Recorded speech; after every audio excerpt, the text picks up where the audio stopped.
Excuse-moi, précis, mais il faut que je te parle. À ton nom, ils parlent tous et une autre personne ne parle. Ils défendent ta politique, paraît qu'ils suivent ton programme.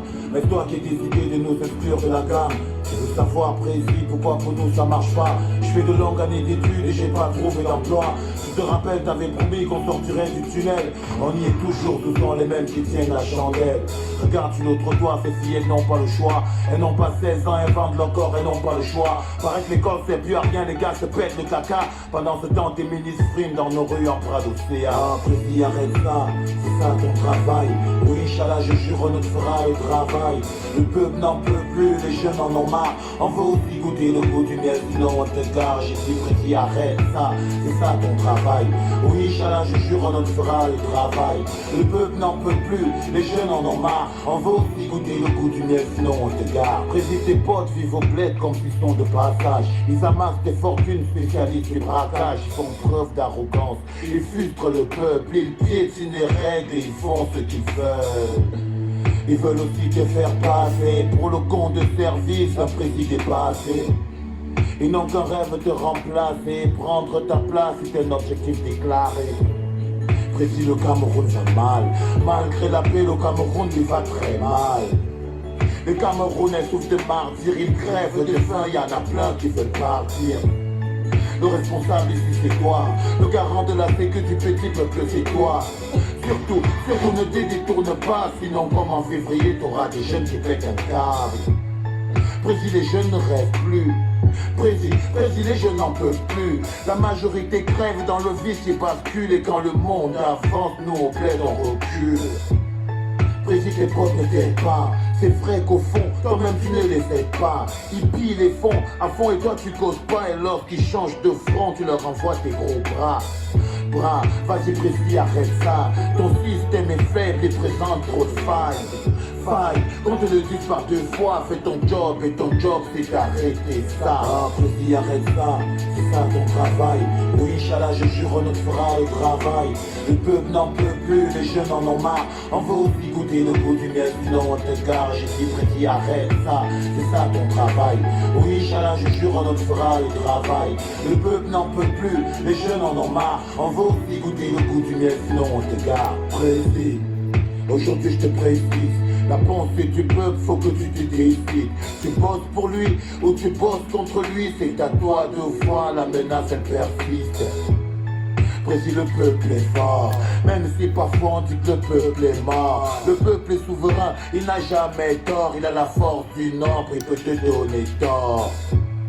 On n'a pas peur de la mort, même si tes potes appellent les flics en renfort. Ils disent de toi que c'est toi l'homme lion, mais ils n'ont qu'un rêve, ils veulent tuer le lion. Ils prennent la répression, l'usage des canons contre ton peuple est trop con. Écoute ton peuple quand ton peuple dit non. Ils font peut-être du bruit, mais ils ont des raisons. Quelles sont tes intentions? As-tu des solutions? Parce que faut que ça change au bled, sinon bientôt mon pote aura un autre rêve. Ah, précis, arrête ça, c'est ça ton travail. Oui, Inch'Allah, je jure, on te fera le travail. Le peuple n'en peut plus, les jeunes en ont marre. On veut aussi goûter le goût du miel, sinon on te gare. J'ai dit, précis, arrête ça, c'est ça ton travail. Oui, Inch'Allah, je jure, on te fera le travail. Le peuple n'en peut plus, les jeunes en ont marre. On veut aussi goûter le goût du miel, sinon on te gare. Ah, précis, arrête ça, c'est ça ton travail. Oui, Inch'Allah, je jure, on te fera le travail. Le peuple n'en peut plus, les jeunes en ont marre. On veut aussi goûter le goût du miel, sinon on te gare. J'ai dit, précis, arrête ça, c'est ça ton travail. Oui, Inch'Allah, je jure, on te fera le travail. Le peuple n'en peut plus, les jeunes en ont marre. On veut aussi goûter le goût du miel, sinon on te gare.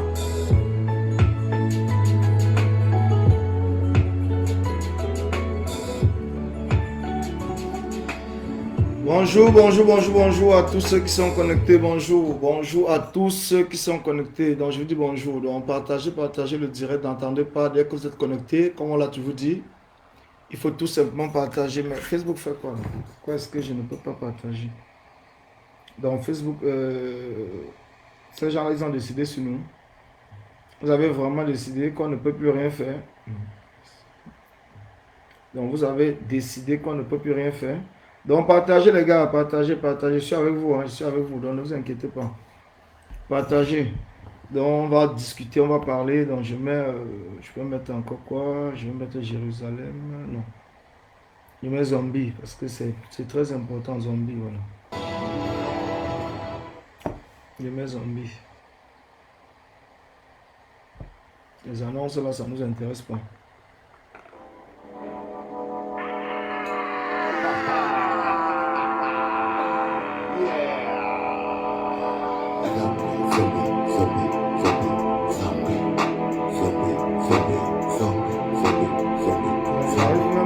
Une séance vidéo. Zombie, ils t'ont abruti le cerveau. La bière, les femmes, la bringue et le jumbo. Zombie, tu ne penses plus, tu dépenses. Ton but ultime, te remplir la panse. Zombie, tu parles de paix dans la souffrance. Ta femme te trompe, tes gosses vivent la souffrance. Zombie, tu vis l'enfer dans ton taudis. Avec nos potes, les puces et les moustiques. Zombie, ta plus grosse peur c'est ton bailleur. Les factures d'eau, ton câble et le docteur. Zombie, tu vis encore chez tes parents. Avec ta femme, ta pute et tes enfants. Zombie, tu votes le parti au pouvoir. Pour quelques bières, un t-shirt Sabina. Zombie, tu parles des taux toute la journée. De Valzero, des mecs qui ont percé. Zombie, c'est la guerre dans ton cerveau. Y'a trop la haine, t'es très loin du niveau. Zombie, t'as trop la honte, t'es trop peureux. Au fond de toi, tu sais que t'es malheureux. Zombie, tu vis des clashs, t'es qu'un photo.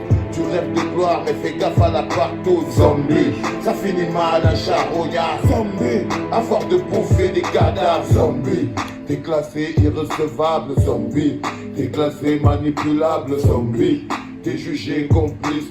Ton silence ne joue pas dans le camp de la justice. Zombie, je suis apolitique, je sais rien. Zombie, moi je fais juste de mon taf.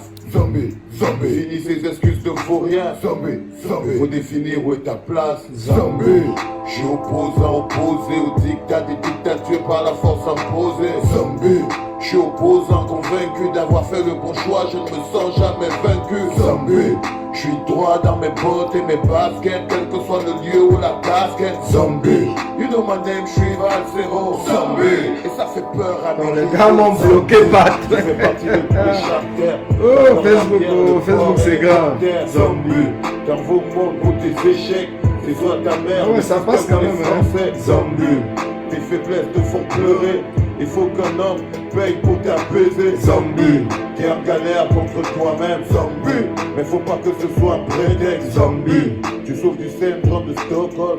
Tu manques d'amour, y a rien qui te console. Zombie, tu veux la vie des mecs qui bossent en dormant dans ta chambre. Tu leur souhaites le mal du monde. Zombie, t'as perdu tous tes repères. Tu cherches une voie, t'as pas le choix maintenant que t'es père. Zombie, tes 40 ans te prennent les nerfs. Zombie, t'es mort de trouille, tu vis l'enfer. Zombie, t'es jugé irrecevable. Zombie, t'es jugé manipulable. Zombie. Bonjour à tous ceux qui sont connectés. Bonjour à Lauriane. Bonjour. T'es jugé manipulable. Zombie, t'es jugé complice. Ton silence ne joue pas dans le camp de la justice. Partagez le direct, ne vous inquiétez pas, partagez, je suis avec vous. Donc malgré toutes les menaces de Facebook, on est toujours là. Donc partagez. Donc nous allons commencer parce que c'est super important. Nous sommes à l'heure de la mobilisation. Donc quand on parle de mobilisation, il y a encore certains tintins, certains idiots. Parce que moi je les appelle comme ça, même si d'autres personnes que non, il ne faut pas les appeler. Moi je suis un peu très dessus, je suis vraiment dessus parce que il faudrait qu'on ait le courage de le dire. Je suis vraiment très dessus de voir que parmi nous, on traîne encore ces brebis galeux. Et tous ces brebis galeuses et tout, qui sont en train de nous enfoncer vers le bas.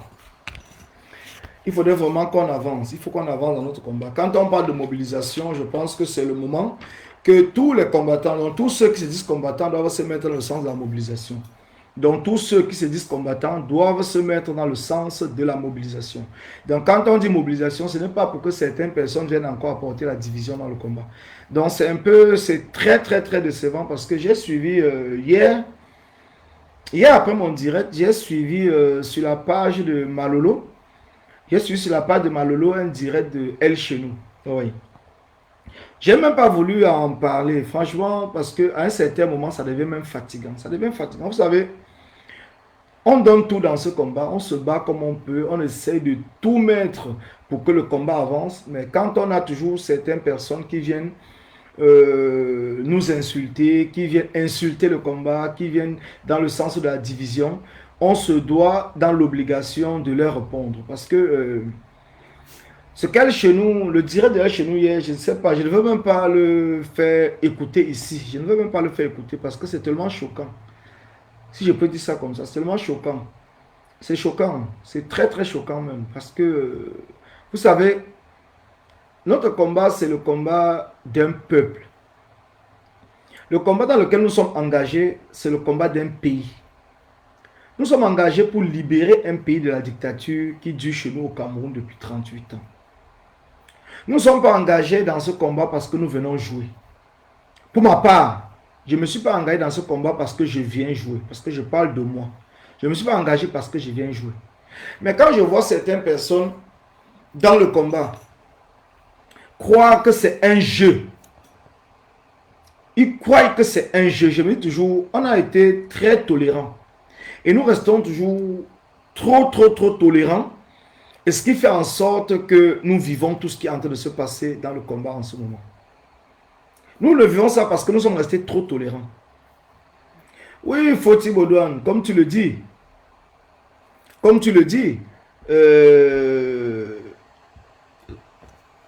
il est dans son rôle, distraire la révolution. Je pense que ce n'est pas uniquement distraire la révolution. Ce n'est pas distraire la révolution. C'est même en quelque sorte détruire la révolution. Parce que vous savez, voilà un homme qui vit en Allemagne, qui se dit général de la révolution camerounaise. Voilà un homme qui se dit, qui fait partie, ou c'est lui qui avait lancé la marche du 20 octobre 2018 à Berlin. Cet homme incapable de réunir 2, 3, 4 combattants en Allemagne, ne serait-ce que pour demander la libération de Wilfried Sewe, décide à un certain moment de venir s'installer en France. Quelle est la raison qu'il donne quand il nous fait le direct pour nous dire qu'il vient s'installer en France? La raison, c'est quoi? C'est que la France, c'est l'endroit même où toutes les batailles doivent se passer. C'est ce qu'il dit. Comme si d'autres pays n'existaient pas. Donc, comme si d'autres pays, tous les combattants qui sont ailleurs, n'avaient pas de raison de mener leur combat là-bas. Ça veut dire que les combattants des États-Unis qui se battent tous les jours sont des plaisantins. Ça veut dire que les combattants de la Belgique qui se battent tous les jours sont des plaisantins. Ça veut dire que les combattants du Canada qui se battent tous les jours sont des plaisantins. Donc vous avez un homme qui quitte son pays d'accueil, qui est l'Allemagne, pour décider de venir en France mener le combat. C'est vrai, on ne peut pas interdire à quelqu'un de circuler. On ne peut pas interdire à quelqu'un de décider d'aller s'installer où il veut, à partir du moment qu'il a des moyens ou des documents qui lui permettent de s'installer. Mais par contre, c'est la raison pour laquelle il vient s'installer qui devrait déjà nous interpeller. Parce que moi, je vous avais déjà fait un direct là-dessus où je vous avais parlé concernant le cas de El Chenou. Parce que c'est terrible. Je ne veux pas être là tous les jours en train de revenir. Parce qu'à la fin, les gens vont dire que oui, Collins, le prof Jordan Kwata, tu es toujours là pour chercher des problèmes ou tu es là pour invectiver, je ne sais pas quoi.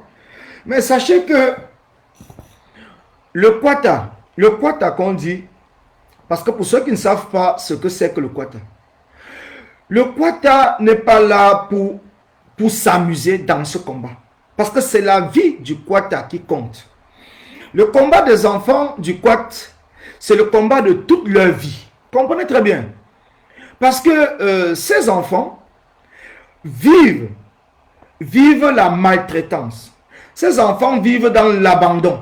Ces enfants se sont engagés dans ce combat corps et âme pour le chassement du régime de Paul Biya. Oui. Parce que j'avais déjà dit, Patrice Mandio dit, Colin, je crois que tu avais raison depuis le départ. Je te donne les mains, frère. Parlons Cameroun. Non, on parle toujours Cameroun, mon frère Patrice Mandio. On va parler Cameroun. Ne t'inquiète pas. Mais c'est important qu'on essaie toujours de faire comprendre aux gens Pourquoi est-ce que nous sommes engagés dans ce combat? Que les gens ne pensent pas que nous sommes engagés dans ce combat parce que nous sommes intéressés par quoi que ce soit. Parce que, pourquoi est-ce que les jeunes Camerounais ne suivent plus les politiques? Parce que tout cela revient ensemble. Pourquoi est-ce que les jeunes Camerounais ne suivent plus les politiques?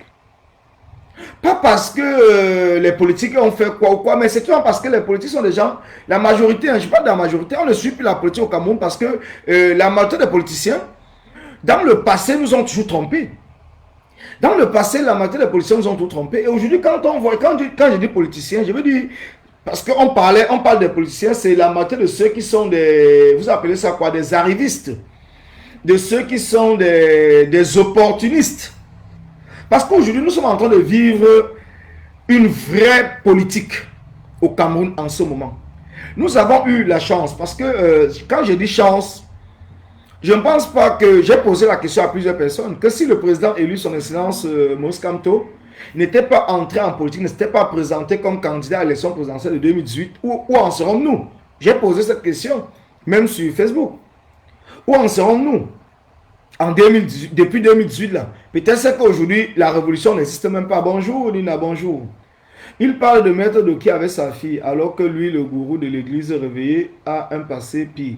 Tu sais, la combattante Flavienne, elle, chez nous, fait partie des combattants qui m'ont toujours déçu depuis le départ dans ce combat. Vous allez voir que El Chenou lui-même n'arrive même pas à prononcer mon nom dans ses directs. Il va prononcer le nom des calibris, de ceci, mais quand il arrive sur moi, vous voyez tout que ça va bloquer. Ça va bloquer parce que El Chenou fait partie de ces combattants, de ces soi-disant combattants, qui ont cru et qui se disent que du fait que d'autres personnes, parce que c'est lui qui a commencé dès le départ à parler des illettrés, des chômeurs, des voyous, qu'on ne peut pas confier le combat aux gens qui ne travaillent pas, et ainsi de suite. Donc, quand Chenou a compris que je ne faisais pas partie, parce qu'il m'a souvent insulté, il avait commencé à m'insulter dès le départ, mais quand il a compris que je ne faisais pas partie de ces gens qui croyaient, et tout, qui étaient peut-être des sans-papiers, qui étaient ceci et tout, El Chenou a enlevé mon nom dans son langage. Il a enlevé mon nom dans sa bouche. Vous voyez que El Chenou ne parle pas de mon nom. Il ne suit, je sais qu'il est caché même en faux profil où il est en arrière-plan pour suivre ses directs parce qu'il suit tous mes directs. Parce que je vois, quand il parle de moi, quand il parle de mon combat, il ne prononce pas le nom, mais je sais que c'est de moi qu'il est en train de parler. Mais moi, je suis quelqu'un, comme je vous l'ai toujours dit, je suis du quad, donc je ne mène pas un combat parce que je suis intéressé par quoi que ce soit. Et quand quelqu'un fait quelque chose qu'il ne veut pas, je l'indexe directement. Moi, je ne me cache pas derrière les mots. Donc, pour ceux qui sont là en train de dire que non, il se cache derrière les mots, moi, je ne le fais pas. Moi, je l'indexe. Donc, je parle de El Chenou. El Chenou a décidé de venir s'installer ici en France. Je vous ai dit dès le départ que le but de El Chenou, avec son mouvement King et Ourien, qu'il appelle corps, qui est normalement King et Ourien, que j'ai dénoncé et que plusieurs personnes ont dénoncé, avec l'appui d'Eric Kingé au Cameroun, l'objectif c'est de venir détruire la révolution en France. C'est l'objectif. Je ne m'arrêterai pas dessus parce que je vais toujours combattre tous ceux qui veulent détruire la révolution. L'objectif c'est de venir détruire la révolution en France. C'est le but. Quand vous allez dans le passé, vous allez voir que c'est El Chenou même qui commence à détruire Philippines. Parce qu'il faut le dire. Parce que les gens m'ont dit que non, c'est Collins, le prof du Don Quata avec Karine Richaud, la générale Don Quata et Réal Canal avec Jean Désiré. C'est vous qui avez détruit le Philippin, professeur Franklin Yamsi. Mais vous oubliez une chose, ce n'est pas nous. Celui qui a détruit Philippin, c'est El Chenou. Je vous le dis encore, c'est El Chenou parce qu'il est dans son rôle. Mais le Philippin n'a pas compris. Le Philippin n'a pas compris parce que quand El Chenou vient vous dire que le Philippin est le président, parce que c'est le mot qu'il avait utilisé, que le Philippin est le président de la diaspora, qui a été choisi par son excellence Maurice Kamto. Mais il le fait exprès. Il le fait sachant qu'il envoie le Philippin à la vindicte populaire. Mais certaines personnes n'ont pas compris. Vous avez peut-être cru que El Chenou était là pour apporter son soutien, que El Chenou était là pour supporter le Philippin. El Chenou n'a jamais supporté le Philippin. El Chenou n'a jamais supporté Briantine, professeur Franklin Yamsi. Donc je le dis encore, donc ce professeur Franklin Yamsi, si vous pouvez couper cette directe et l'envoyer même après, j'espère qu'il comprenne très bien que El Chenou ne l'a jamais supporté. Le but de El Chenou, c'était de le détruire. Le but de El Chenou, c'était de détruire le Philippin Briantine. Le but de El Chenou, c'était de détruire même la pétition. Mais il fallait passer par des canaux, il fallait utiliser des moyens. Donc quand El Chenou a compris que, d'autant plus que le premier combat de El Chenou, c'est d'abord de détruire la base. Voilà son premier combat. Et quand il a compris que Marc Seigneur Ivoire n'était pas pour la pétition et que Sandy de Boston n'était pas pour la pétition, il a dit voilà une occasion, une belle occasion pour les détruire. En même temps, en les détruisant, il va aussi détruire indirectement Philippin parce qu'il va arriver à ses fins. C'est une technique, c'est ce qu'on appelle, cela le cheval de Troie. Ça veut dire que je profite de quelqu'un parce que tu as mal parlé ou tu n'es pas d'accord avec une initiative lancée par une autre personne. Je fais semblant de le supporter et après derrière, je pousse le pion pour dire que c'est lui qui est le président de la diaspora. Donc tout cela, c'est un plan machiavélique qui a été mis en place par le groupe de King et Ourien pour détruire non seulement Philippin le Briantine, et que Philippin est venu tomber dans le piège comme un enfant de la maternelle. Parce que quand Philippin a vu des gens comme El Chenou faire semblant de le soutenir, Philippin s'est pris des ailes et il a commencé donc à insulter les combattants. Et c'est là où il est tombé dans le piège de El Chenou, parce que c'est El Chenou qui tend ce piège à Philippin. Et quand Philippin est tombé dans le piège, El Chenou s'est retiré. Et est-ce que vous voyez encore El Chenou aujourd'hui apporter son soutien à Philippin? Est-ce que vous voyez encore El Chenou parler encore du professeur Niamsi comme il parlait au départ? Mais au départ, il faisait croire qu'il est un soutien indestructible de Philippin. Vous ne pouvez pas traverser, vous ne pouvez pas toucher Philippin parce que vous êtes des voleurs de litiges, vous avez vendu le combat en France, vous avez fait ceci. Parce que c'est toute cette campagne de sabotage qui a fait en sorte que le combat puisse ralentir. Et nous avons essayé d'attirer l'attention de plusieurs combattants. Nous avons essayé d'attirer votre attention pour faire comprendre. Envoyez des cœurs. Envoyez des cœurs. Parce que quand vous êtes sur le direct, la première chose que vous devez faire, c'est d'envoyer des cœurs et de partager. Je regarde déjà. Il n'y a pas beaucoup de partage, hein, c'est pas normal. C'est pas normal qu'on soit sur la page. Nous avons presque une centaine de personnes. Et les partages ne sont pas proportionnels au nombre de personnes qui sont sur la page. Donc il faut partager. Faites des séances vidéo, partagées. Parce que c'est super important ce que je vais parler aujourd'hui. C'est super important. Vous avez été tous indignés de voir le direct de El Chenou hier parlant de Maître Alice Com. Alors aujourd'hui, je vais remettre la pendule à l'heure. Donc j'ai décidé de parler de cela. Oui, j'ai décidé de parler et de vous expliquer la technique qu'El Chenou a utilisée pour détruire Philippines. Et c'est la même technique qu'il est en train d'utiliser pour vouloir détruire Maître Alice Com. Mais le tout, c'est que ce n'est pas détruire Maître Alice Com. Parce que comme vous avez dit que El Chenou, même si vous parlez King ou rien et qu'il est dans les manifestations du MRC ou quoi que ce soit, la vérité, c'est lui qui a détruit El Chenou, c'est Ahmed HK. Je sais de quoi. Non, Ahmed, tu as fait le travail que tu avais à faire, mais je te dis au niveau de la diaspora ici. Donc, au niveau de la diaspora ici, c'est El Chenou qui a commencé. Parce que vous savez, les Camerounais n'aiment pas le mensonge. À partir du moment où El Chenou a commencé à mentir en disant que le Briantine, le Philippin, était le représentant de Maurice Kamto, du professeur, du président élu, ici en diaspora, il savait lui-même que c'était un mensonge et que personne ne devait gober ce mensonge. Et ça devait faire en sorte que la cabale contre le professeur Niamsi, qui n'est pas non plus venu dire que non, ce n'est pas vrai, et il a pris cela pour se faire une grosse tête et commencer à insulter les combattants. Et chez nous, savait très bien ce qu'il était en train de faire. Les archives sont encore sur Facebook, donc ce qui fait que vous pouvez encore aller sur Facebook, vous allez voir à partir du moment où El Chenou a commencé à dire que Briantine Philippin est le représentant, est le président de la diaspora, et à ce titre, il est le représentant, et toute son équipe, que ce soit les Camon La Panthère. Vous avez vu que après, quand ils ont fait cela, ils sont encore séparés, parce que tous ils sont séparés. Aujourd'hui, ils ne se parlent même plus, ils ne sont plus ensemble. Donc, vous voyez que c'était tout simplement une association d'aide-moi à détester, parce que le but c'était de détruire la base. Donc, le but c'était de détruire le combat en France. Voilà l'objectif, parce qu'il faut qu'on soit clair là-dessus. Il ne faudrait pas qu'on tergiverse et qu'on tourne de midi à 14h. Il y a des choses sur lesquelles on n'a pas besoin de parler longtemps pour que les gens puissent comprendre. Il y a des choses sur lesquelles on n'a pas besoin de parler longtemps. Il y a des choses sur lesquelles, une, deux, trois fois, mais par contre, comme les gars ont mis une grande campagne de déstabilisation du combat, donc c'est ce qui fait en sorte que certaines personnes pensent qu'ils avaient raison. Certaines personnes ont cru qu'ils avaient raison jusqu'à ce que le président élu puisse faire son communiqué pour dire qui sont ses représentants, qui sont ses conseillers, ainsi de suite. C'est à partir de ce moment-là que cette cabale s'est arrêtée. Mais par contre, El Chenou, étant dans sa mission, dans son travail, Il est allé hier commencer à parler de Maître Alice Combes. Vous savez, je vais vous dire une chose. Quand j'avais lancé l'organisation des stages généraux, j'avais eu le contact de Maître Alice Combes, j'ai eu le contact de Kawala.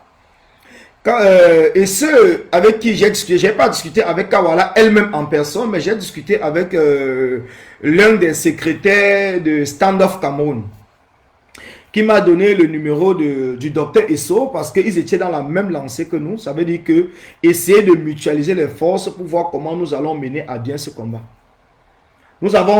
J'ai donné le contact de Maître Esso à Stevie Sam, qu'il a appelé, donc il me rendait compte, parce que pour moi, je ne suis pas là pour... Je fais confiance à ceux avec qui on travaille, donc ce n'était pas mon problème. Quand nous avons donc eu Maître Alice Combes, elle a accepté volontairement même d'assister aux états généraux. Elle nous avait dit qu'elle est prête à assister aux états généraux, mais elle a vu qu'elle sortait de l'Allemagne au mois de juin ou juillet, je pense, et tout, donc financièrement, elle ne pouvait pas revenir en diaspora au mois de novembre. Donc elle était prête à se déplacer pour venir en Allemagne. Si nous, on l'assurait uniquement son séjour dans le billet d'avion, elle pouvait se le payer, le billet d'avion, il n'y a pas de problème. Mais si on était prêt à assurer son séjour, elle avait accepté volontairement. Vous avez vu que dans nos directs, nous avions dit que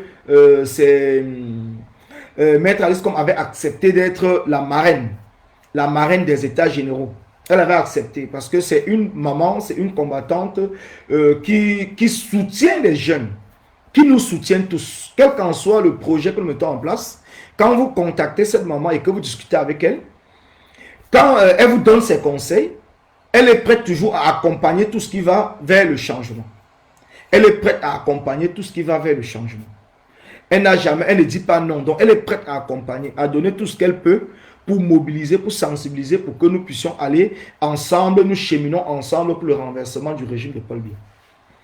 Mais par contre, il y avait un problème à ce moment-là qui s'est posé avec Stevie et elle chez nous, parce que moi je ne discutais pas avec elle chez nous. Donc c'est Stevie qui se avec elle chez nous. Il m'a rapporté que elle chez nous voulait inviter PEC.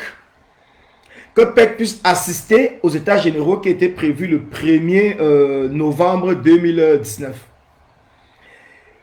Moi, au départ, j'étais d'accord. Je n'ai pas dit non parce que PEC venait de sortir de la prison. Il n'avait pas encore commencé parce que nous avons commencé les préparations des états généraux à partir de septembre.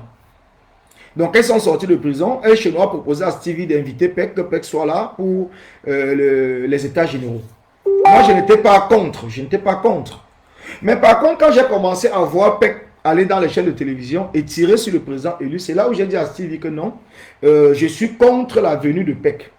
Ils m'ont même fait comprendre que PEC était déjà en diaspora. Je dis que ce n'est pas mon problème. S'il est déjà en diaspora, moi je suis contre sa venue aux états généraux. S'il est en diaspora, qu'il fasse ce qu'il a à faire en diaspora. Mais par contre, venir aux états généraux, je ne suis pas d'accord.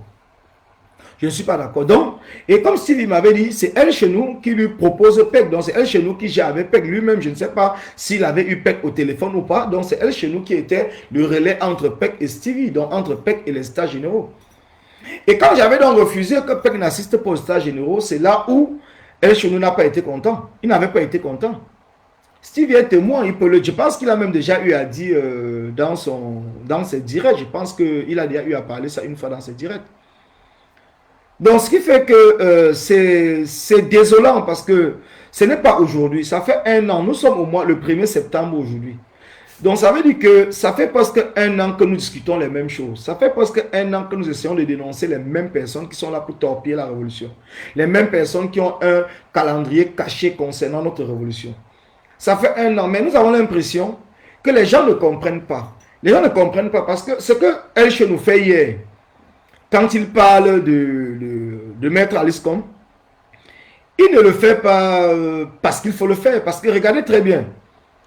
Elle nous prend le temps de vous donner la vie de Maître Alice Combes, de ses enfants, de son travail. Ça veut dire qu'il prend le temps de se renseigner, il sait bien ce qu'il est en train de faire. Mais il vous manipule en disant qu'il n'a rien du tout contre elle. Donc un peu comme un pasteur des églises réveillées. Donc ça veut dire que je n'ai rien du tout contre elle. Mais si tu n'as rien du tout contre quelqu'un, pourquoi donc venir parler de la personne? Si effectivement tu n'as rien du tout contre la personne, pourquoi est-ce que tu viens donc parler de la personne? Pourquoi est-ce que tu viens donc raconter toutes ces choses, ces énormités, ces affabulations que tu racontes? Parce que ce que tu oublies est chez nous. Tu es en Allemagne. Je ne sais pas si tu es allemand ou espagnol sur ta pièce d'identité, parce que certains disent que tu as la nationalité espagnole, d'autres tu as la nationalité allemande et tout. Tu travailles en Allemagne. La majorité des combattants qui sont ici en diaspora, la majorité travaille dans leur... Tous même travaillent dans leur pays. Oui, allô?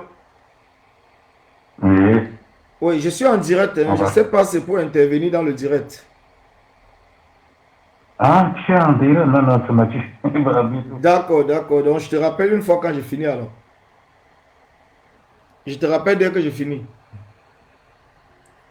Donc, comme je vous le disais, quand un chez nous vient nous dire que Maître Alice Combs travaille dans un cabinet, c'est un cabinet français, c'est un cabinet je ne sais pas où, c'est un cabinet qui est monté, c'est un cabinet qui est descendu. Mais il oublie de dire aussi que tous les combattants de la diaspora travaillent dans leur pays. Maître Alice Combs travaille encore même qu'au Cameroun. Mais nous travaillons où? Dans nos pays de résidence. Et la majorité d'entre nous ont même la nationalité du pays dans lequel ils résident. Donc, ils sont naturalisés. La majorité, mais ils se battent pour le Cameroun. Donc, cela veut dire que... Parlons un peu. Cela veut dire que Franklin Nyamsi, qui a toujours dit que lui, il est français. Il n'a jamais caché qu'il est français. Il est français. Et il est professeur en France. Donc, ça veut dire qu'il travaille à l'éducation nationale française. Donc, ça veut dire que Franklin Nyamsi aussi n'est pas pour le Cameroun, n'est pas pour le changement du Cameroun, d'autant plus qu'il doit défendre l'intérêt de la France, puisqu'il est français et il travaille à la fonction publique française. Parce qu'on parle de l'éducation nationale, c'est la fonction publique française. C'est de cela qu'il est question. Donc, quand quelqu'un quitte, il se met à parler des balivernes, il utilise des termes pour saboter, pour salir des combattants. Il faudrait qu'on lui mette au pas et qu'on lui fasse comprendre que lui-même, en tant qu'Espagnol ou Allemand, qu'est-ce qu'il a donc fait? Ça veut dire qu'il joue le jeu des Allemands qui acceptent donc que Paul Biya et son régime gardent Wilfried Serré en prison à Yaoundé. D'autant plus que lui, il défend donc les intérêts de l'Allemagne. Ça veut dire que tout ce qu'il est en train de faire, ce n'est qu'un modèle. Et c'est parce qu'il ne peut pas combattre l'Allemand en Allemagne qu'il essaye donc de vouloir venir en France. D'autant plus qu'il n'a pas la nationalité française. Donc il s'est dit que bon, comme je n'ai pas la nationalité française, je vais donc aller en France parce que si je suis en Allemagne, je ne peux rien faire. Parce qu'il va falloir que je défende les intérêts du pays, mon pays d'adoption. Si on veut développer, c'est un peu comme cela qu'on doit arriver. Mais par contre, c'est faux.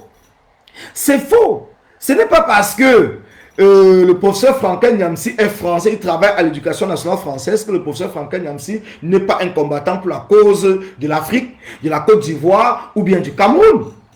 Ça n'a rien à voir. Ça n'a rien à voir. Donc, elle, chez nous, tout ce qu'il est en train de faire, c'est un plan dont j'ai déjà pris le temps ici de vous expliquer. Je ne reviendrai pas là pendant 2 heures, pendant 3 heures, parce qu'à la fin, c'est fatigant. Je dis bien, c'est fatigant. C'est un plan qui a été bien orchestré. Quand elle, chez nous, quitte de l'Allemagne pour venir en France. Oui, allô? Allô? Allô? Allô? Allô? Oui. Oui, allô? Oui, bonjour. Oui, bonjour, c'est comment? Non, ça va. Je suis en direct. C'est pour intervenir. Ah oui, tiens, on dirait, j'ai vu. D'accord. Tu veux intervenir dans le direct? Je vais intervenir. D'accord, vas-y alors, je te mets en ligne. On t'écoute. Ok, donc tu me parles de être chez nous et de paix. Oui. C'est pas aujourd'hui. C'est pas aujourd'hui. Le seul combattant qui peut appeler son nom sur le plateau de télé, c'est El chez nous. Oui. Vous le savez bien. Mhm. Voilà. Donc ne croyez pas, quand vous faites vos directs, nous qui sommes derrière, nous qui avons commencé, lui dit qu'il a commencé en Allemagne, moi j'ai commencé à Paris.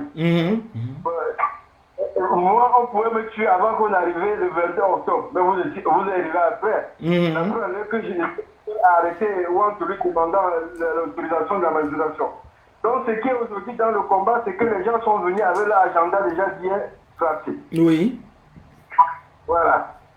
Qui ne croient pas que la majorité des Camerounais sont aveugles. Et Aliscom a toujours été constant dans ses déclarations. Et Aliscom a dit, je ne veux pas qu'on laisse ce pays, qu'on arrose ce pays avec le sang. Et l'envie tous les jours. Voilà, donc si elle nous veut maintenant jouer dans ce camp, il va se perdre. Oui. Moi qui dis qu'il est le plus grand combattant, le plus grand ceci, mais le plus grand combattant, il faut bien être là. Il faut bien mourir, il gouverne tout le pays. Et le professeur Nyamsine, c'est vous qui perdez encore le temps derrière lui. Moi, j'ai oublié le professeur Nyamsine depuis le jour où il a répondu à Patrick Gana. Tant que Patrick Gana a dit qu'il a fait une conférence, il a touché de l'argent. Et il est venu répondre, dire on m'a dit n'est pas répondre, mais il veut répondre. Oui. Avant que Patrick Gana, avant que le professeur Nyamsine ne venait, c'est parce que ça a bouilli en Côte d'Ivoire qu'il s'est rebattu au Cameroun. Voilà. Donc aujourd'hui, je te dis encore ce que j'ai dit à Diamant, ça fait 2 mois. Oui. Le seul combattant dans la diaspora dans le monde. Pour moi, c'est Patrick Gana. Il n'y a pas Patrick Gana, c'est que les Bamileke, c'est que le génocide a été déclenché. Voilà. Et Dieu Katamini l'a encore dit dans son interview dernièrement en disant que nourrir 350 personnes en prison. Oui. C'est pas facile. C'est pas facile. Oui. Voilà.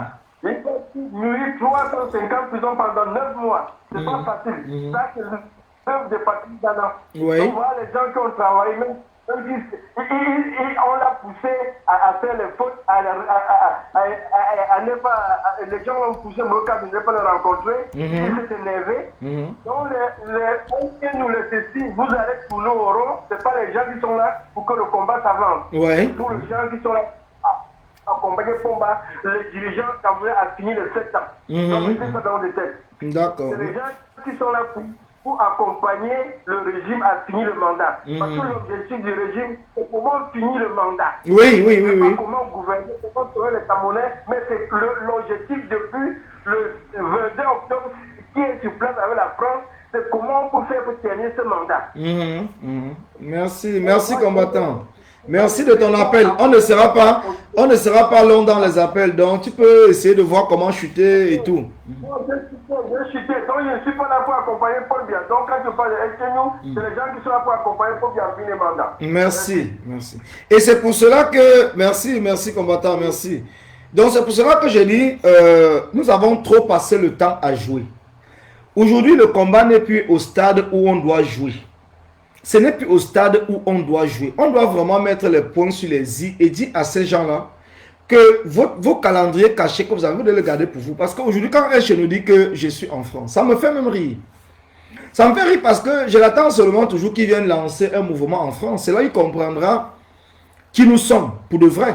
Parce que nous n'avons jamais eu, moi personnellement, je n'ai jamais eu à lancer un défi avec un combattant. Ça m'a toujours fait rire parce que je me dis que malgré tous les différends que nous pouvons avoir entre nous et tout, nous restons quand même des combattants. Mais le cas de El Chenou, c'est un cas que moi j'ai toujours eu à dire.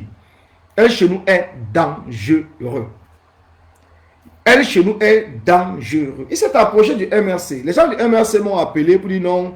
El Chenou s'est rangé, c'est un combattant, c'est ceci et tout. Moi, comme je l'ai dit toujours, El Chenou est dangereux. Et les gens ont fait semblant de ne pas voir. Quand vous écoutez franchement la vidéo qu'El Chenou a fait, le direct qu'El Chenou a fait hier concernant Maître Aliscom, soyons quand même honnêtes. Connaissant Maître Aliscom depuis des années, vous savez, moi je ne suis pas d'accord avec Maître Aliscom sur tout, et ce n'est que normal. Je ne suis pas d'accord sur Maître Aliscom concernant par exemple son association qu'elle avait fait pour défendre les homosexuels. Ça c'est moi.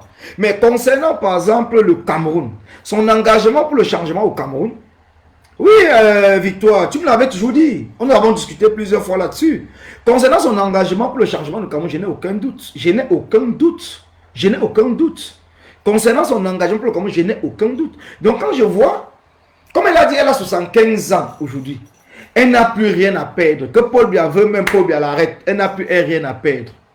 Mais quand on voit elle chez nous venir insulter l'engagement d'une maman que depuis plus de 40 ans se bat à sa manière.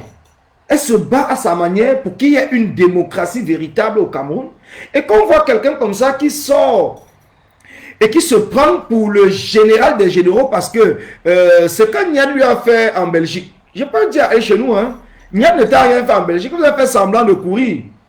Mais en France, ça ne sera pas le lait qu'on va te donner. On te le dit encore. Parce que le combat, à l'époque où Niad te l'a fait, parce que quand on voit même ce que Niad l'a fait en Belgique, et on voit tout que la même personne est restée dans les mêmes choses, ça veut dire que Niad avait même raison dès le départ depuis la Belgique. Niad avait raison. Mais sache que ce que Niad a fait en Belgique, c'était tout simplement parce qu'il amusait la galerie. D'autant plus que les gens viennent pour filmer.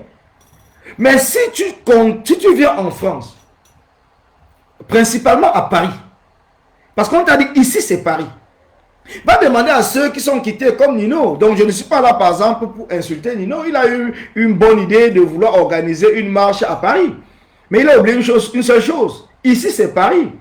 Tu ne viens pas organiser, même si c'est pour le Cameroun, tu ne viens pas organiser quelque chose à Paris sans d'abord te mettre, comme je ne peux pas aller organiser un truc à Lyon sans appeler Nino qui est à Lyon pour lui parler. Je ne découvre pas seulement que sur la toile, non seulement tu m'as même bloqué. Donc je découvre parce que les gens ont partagé, coupé ça, envoyé dans les inbox. Donc je vois ces manques, je vois même que le flyers, je ne vois aucun direct qui parle de ça, je vois un flyers.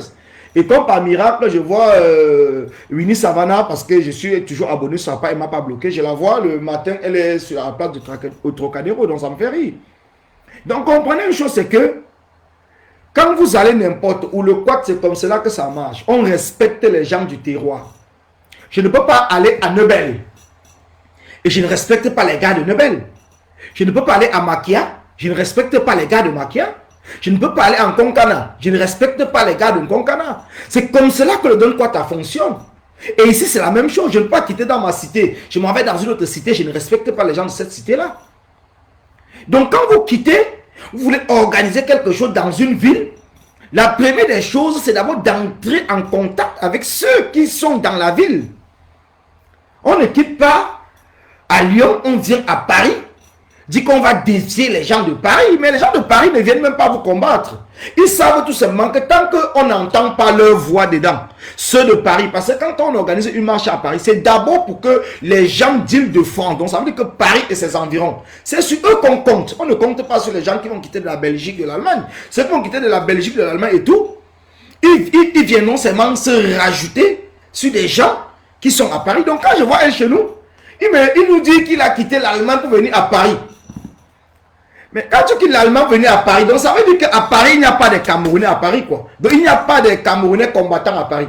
Donc à Paris, c'est tout simplement des sardinards, et que toi maintenant, tu viens à Paris et tu es un combattant de la liberté du Cameroun pour essayer de détruire ou de combattre des sardinards.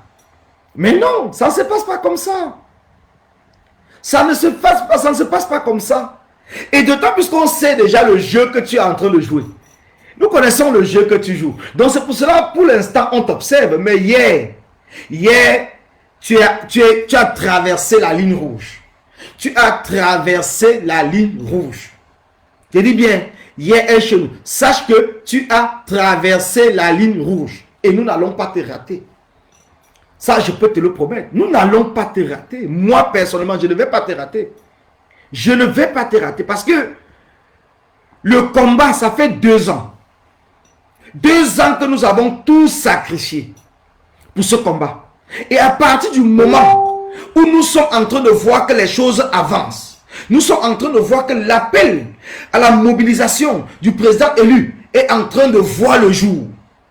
Même ceux qui n'étaient pas d'accord avec lui hier concernant le non-hold-up électoral sont en train de rejoindre le train, de rejoindre la grande mobilisation pour que nous puissions chasser le régime de Paul Biya.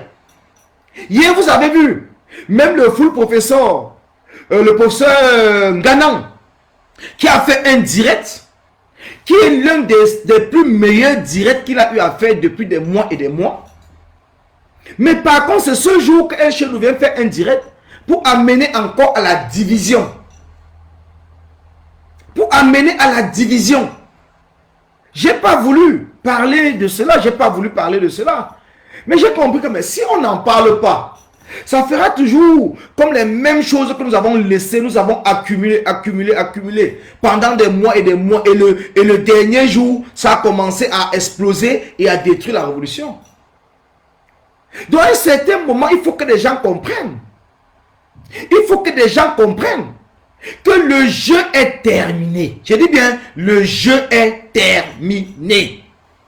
Nous ne sommes plus dans une phase où nous sommes là pour jouer. Le jeu est terminé. Si vous ne pouvez pas comprendre cela et vous vous dites que vous êtes pour le changement du Cameroun, c'est que là, vous avez tapé poteau et vous allez nous trouver. Je dis, vous allez nous trouver. Donc, El Chenou, je te le dis, c'est un avertissement. C'est un avertissement. Tu dois te mettre avec ton côté de PEC et des espions pour gérer votre pouvoir. Mais tu dois laisser la révolution à ceux qui sont engagés pour la révolution. Uniquement la révolution. Je dis bien, tu dois laisser. Tu es très bien, on le sait. Tu as de grosses voitures, on encourage. Tu as pu te faire payer un appartement à Paris pour 1 an, on te dit merci. Mais sache que plusieurs personnes dans ce combat, qui sont engagées dans ce combat, dorment même dans la rue. Plusieurs personnes sont même en colocation. Mais on n'est pas ici pour parler de la vie privée des gens. Donc c'est toi qui viens tout mettre ta vie privée devant parce que tu veux montrer que tu as tout. Si tu as tout, laisse donc ceux qui n'ont rien se battre pour que le Cameroun change, pour apporter, pour avoir quelque chose pour leur famille, pour leurs amis ou pour leurs voisins. Ne nous pousse pas à bout. Je le dis et je le répète. Ne nous pousse pas à bout. Parce qu'aujourd'hui, nous sommes à bout. Quand tu vois, comme a dit une combattante dernièrement, elle a fait un post. Qu'à la fin de ce combat, plusieurs vont se retrouver dans un hôpital psychiatrique. Elle ne ment pas. Parce que plus le combat dure, plus les nerfs montent. Plus les difficultés, même pour résoudre ses propres problèmes à la maison, parce qu'on a tout donné dans ce combat. On est en train de tout donner dans ce combat. Nous n'attendons rien. Nous voulons tout simplement la fin de la dictature au Cameroun. Mais si toi tu as eu ton paquet, si toi tu as eu ton argent, parce que d'après les informations, tu étais avec une vieille, vous appelez ça quoi? Une vieille Golf. Avant le 20 octobre où vous avez lancé avec le mouvement où c'est 38, 36 ans. Ça suffit en Allemagne. Tu es venu à la marche de l'Allemagne, ils t'ont souvent donné la parole parce que tu étais éloquent. Mais ce n'est pas que c'est toi qui avais organisé. Mais tu as appris tout cela pour dire que c'est toi qui as organisé la marche de l'Allemagne. Pour ça, personne ne te connaissait en Allemagne. Hein? Personne ne te connaissait. Jérôme même qui avait eu l'idée depuis des mois et des mois, qui a travaillé avec le Div Dimeni, sur lequel il est venu te rejoindre parce qu'il avait eu aussi des problèmes avec le Div Dimeni, n'a jamais voulu vraiment dire la vérité, ce qui s'est passé. Parce que tout le monde essaie de préserver le combat. Mais à un certain moment, quand tu pousses le bouchon loin, ça va permettre à tout le monde de sortir et de dire effectivement qui tu es, un petit opportuniste qui est parti échanger les disques durs que vous avez pris en Allemagne, à l'ambassade, avec le Cameroun, vous avez signé des accords. Et parmi ces accords, c'est de torpiller, de détruire, d'être l'infiltré interne du système dans la révolution ou détruire la révolution de l'intérieur. Et ce qui est dommage, c'est que certaines personnes, parce qu'ils en veulent à Calibri, ils en veulent à la basse, ils en veulent à Max Seigneur Ivoire, ils en veulent à d'autres combattants, ils en veulent au prof Dylan Kwata, s'allient avec toi, mais sans comprendre que toi tu es un pion et que tu sais. Et je pense que Aïssatou, peut-être elle a dû comprendre, parce qu'elle-même s'était alliée avec toi. Mais avant de sortir avec toi, elle a même cherché les gens pour l'aider, pour qu'elle puisse se détacher, en demandant même que les gens puissent supprimer les photos que vous avez prises ensemble. Or qu'elle était très contente. Elle était très contente de prendre les photos avec toi. Parce qu'étant un bon pasteur, tu arrives, comme a dit la fille qui nous a passé des voices sur la toile, que tu l'appelles pour lui dire, c'est Dieu qui a fait que vous puissiez vous rencontrer. Parce que tu prends ce nom de Dieu pour endormir les esprits faibles. Plusieurs combattants avec qui vous avez discuté nous disent la même chose. Que quand tu les approches, tu dis que non. Vraiment, c'est Dieu qui a fait que qu'on se rencontre. C'est Dieu qui a fait que nous serons sur le même chemin de la révolution. C'est Dieu qui a fait. Et comme le nom de Dieu fait en sorte que les gens se disent que tu es honnête, et c'est comme ça que tous tombent dans ton piège. Mais après demain, quand ils se rendent compte que tu les as dupés, chacun ne prend que ça pour lui et chacun a honte. Oui, tout le monde a écrit à Aïssatou. Elle-même m'a même insulté. Elle-même m'a insulté, elle a insulté plusieurs personnes. Parce qu'on lui disait la vérité. Mais aujourd'hui, elle-même, avant de fuir, elle chez nous, elle n'a même pas cherché sur quelle route elle devait passer. Et c'est la même chose. C'est la même chose. Elle, chez nous, on vous l'a toujours dit que c'est quelqu'un qui a un calendrier caché dans la révolution. Elle, chez nous, a un calendrier caché dans la révolution. Anango, c'est lui dévoilé tranquillement. Il est lui allé chez les Sardinards. Comme une autre combattante me le dit tout le temps. Anango et elle, chez nous, la combattante me dit ne voit pas peut-être parce qu'ils font semblant de se tirer dessus. Ils doivent être financés par les mêmes personnes. Et je pense qu'à la fin, on risquera peut-être de voir que cette combattante a toujours raison. Elle ne fait que me le répéter tout le temps. Que prof, je te le dis. Quand moi j'analyse le comportement de elle chez nous, j'analyse le comportement d'Anango, c'est les mêmes gens, c'est les mêmes personnes. Mais certaines personnes ont isolé Anango, mais vous avez continué à laisser elle chez nous. Vous parlez de elle chez nous, mais vous ne parlez pas assez pour permettre aux Camerounais d'arrêter. Vous ne parlez pas assez. Parce que quand vous parlez une fois, après vous laissez. Et c'est comme ça qu'il continue à manipuler les esprits faibles. Parce qu'il va prendre le nom de Dieu, il va appeler les gens inbox. Faites un exemple. Je vous dis bien, faites un exemple. Allez dans le live de El Chenou. Appréciez El Chenou dans son live. Vous allez voir, dès qu'il verra votre commentaire, il va vous appeler. Et ce qu'il va vous dire, il doit commencer à prononcer le nom de Dieu. Pour essayer déjà de vous endormir. Je vous le dis encore, hein, si vous voulez, faites l'expérience parce que je ne parle pas parce que je veux parler. Vous êtes dans le live. Pour ceux peut-être qui n'ont jamais apprécié chez nous, qui n'ont jamais insulté chez nous, pour ceux qui suivent seulement le live sans commenter, parce qu'il y a plusieurs personnes qui suivent le live sans commenter. Faites l'expérience. Allez tout simplement commenter dans le live de El Chenou en le félicitant, en l'appelant le grand général. Vous verrez que dans les heures qui suivent, dès qu'il va voir votre commentaire, El Chenou va vous appeler. Et le premier mot qu'il va vous dire, il va toujours vous parler que de Dieu. Ça, je vous le dis, il va vous parler de Dieu. Il va vous parler de Dieu. Et c'est le Dieu qui va vous parler. Ça, je ne peux pas vous mentir. Il va vous parler que de Dieu.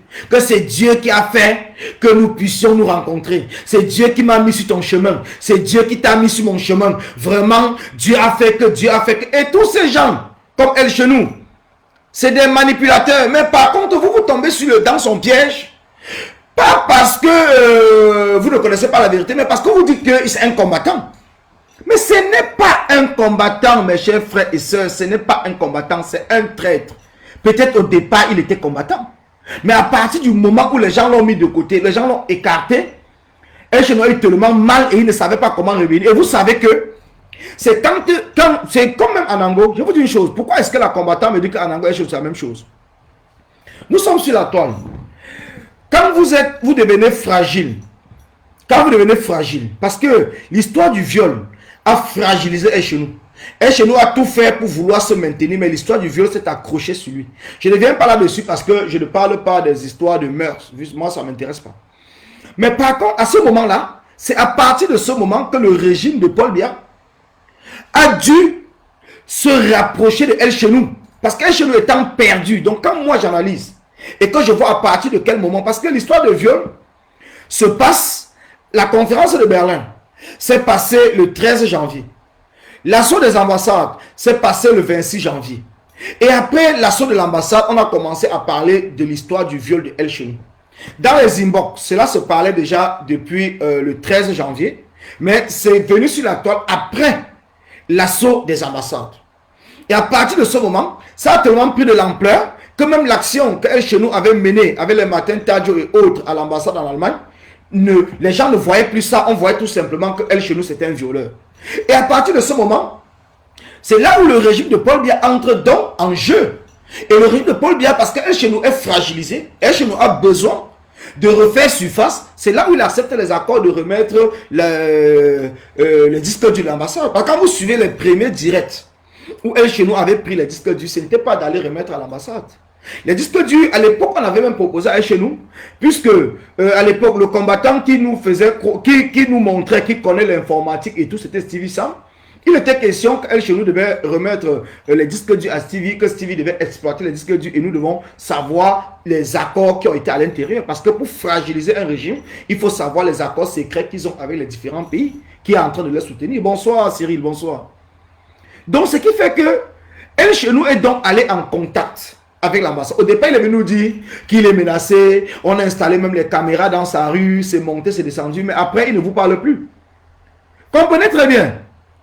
Le même El Chenou vient, après que nous avons chassé tous ensemble le Paul Biya et tous ces criminels à Genève, le même El Chenou vient nous dire qu'il a pris 2 éléments de la garde rapprochée de Paul Biya, qu'il héberge et qui doit les aider parce qu'ils ont fui.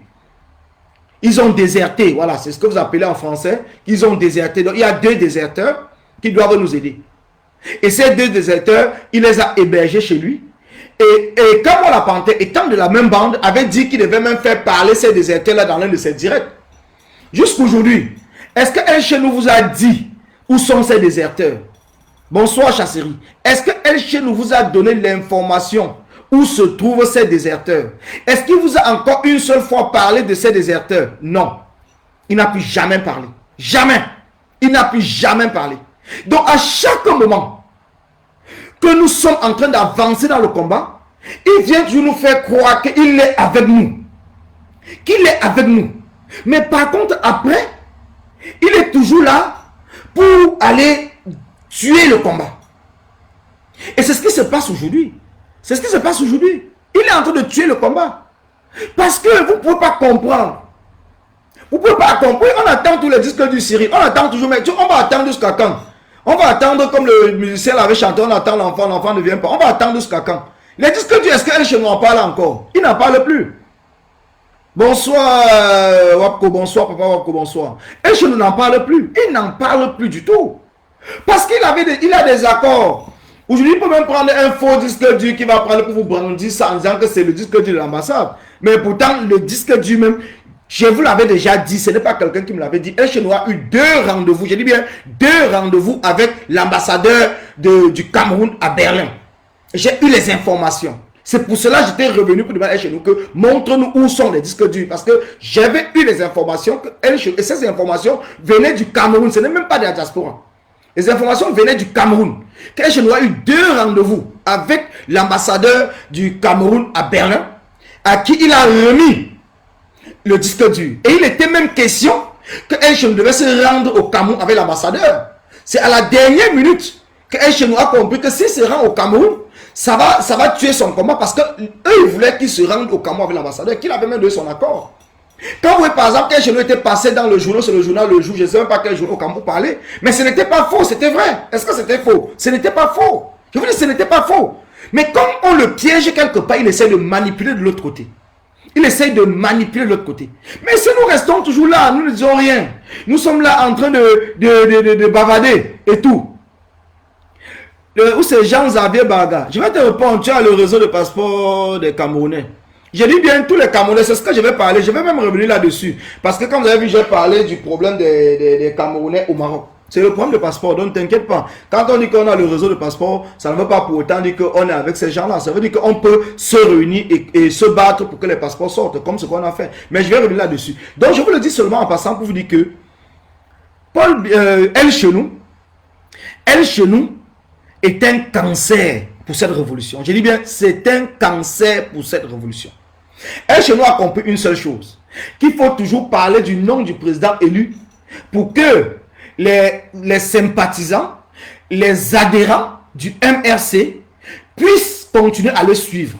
Je dis bien, puissent continuer à le suivre. Donc c'est pour cela que le nom du président élu pour lui, c'est un fonds de commerce. Je dis bien, c'est un fonds de commerce.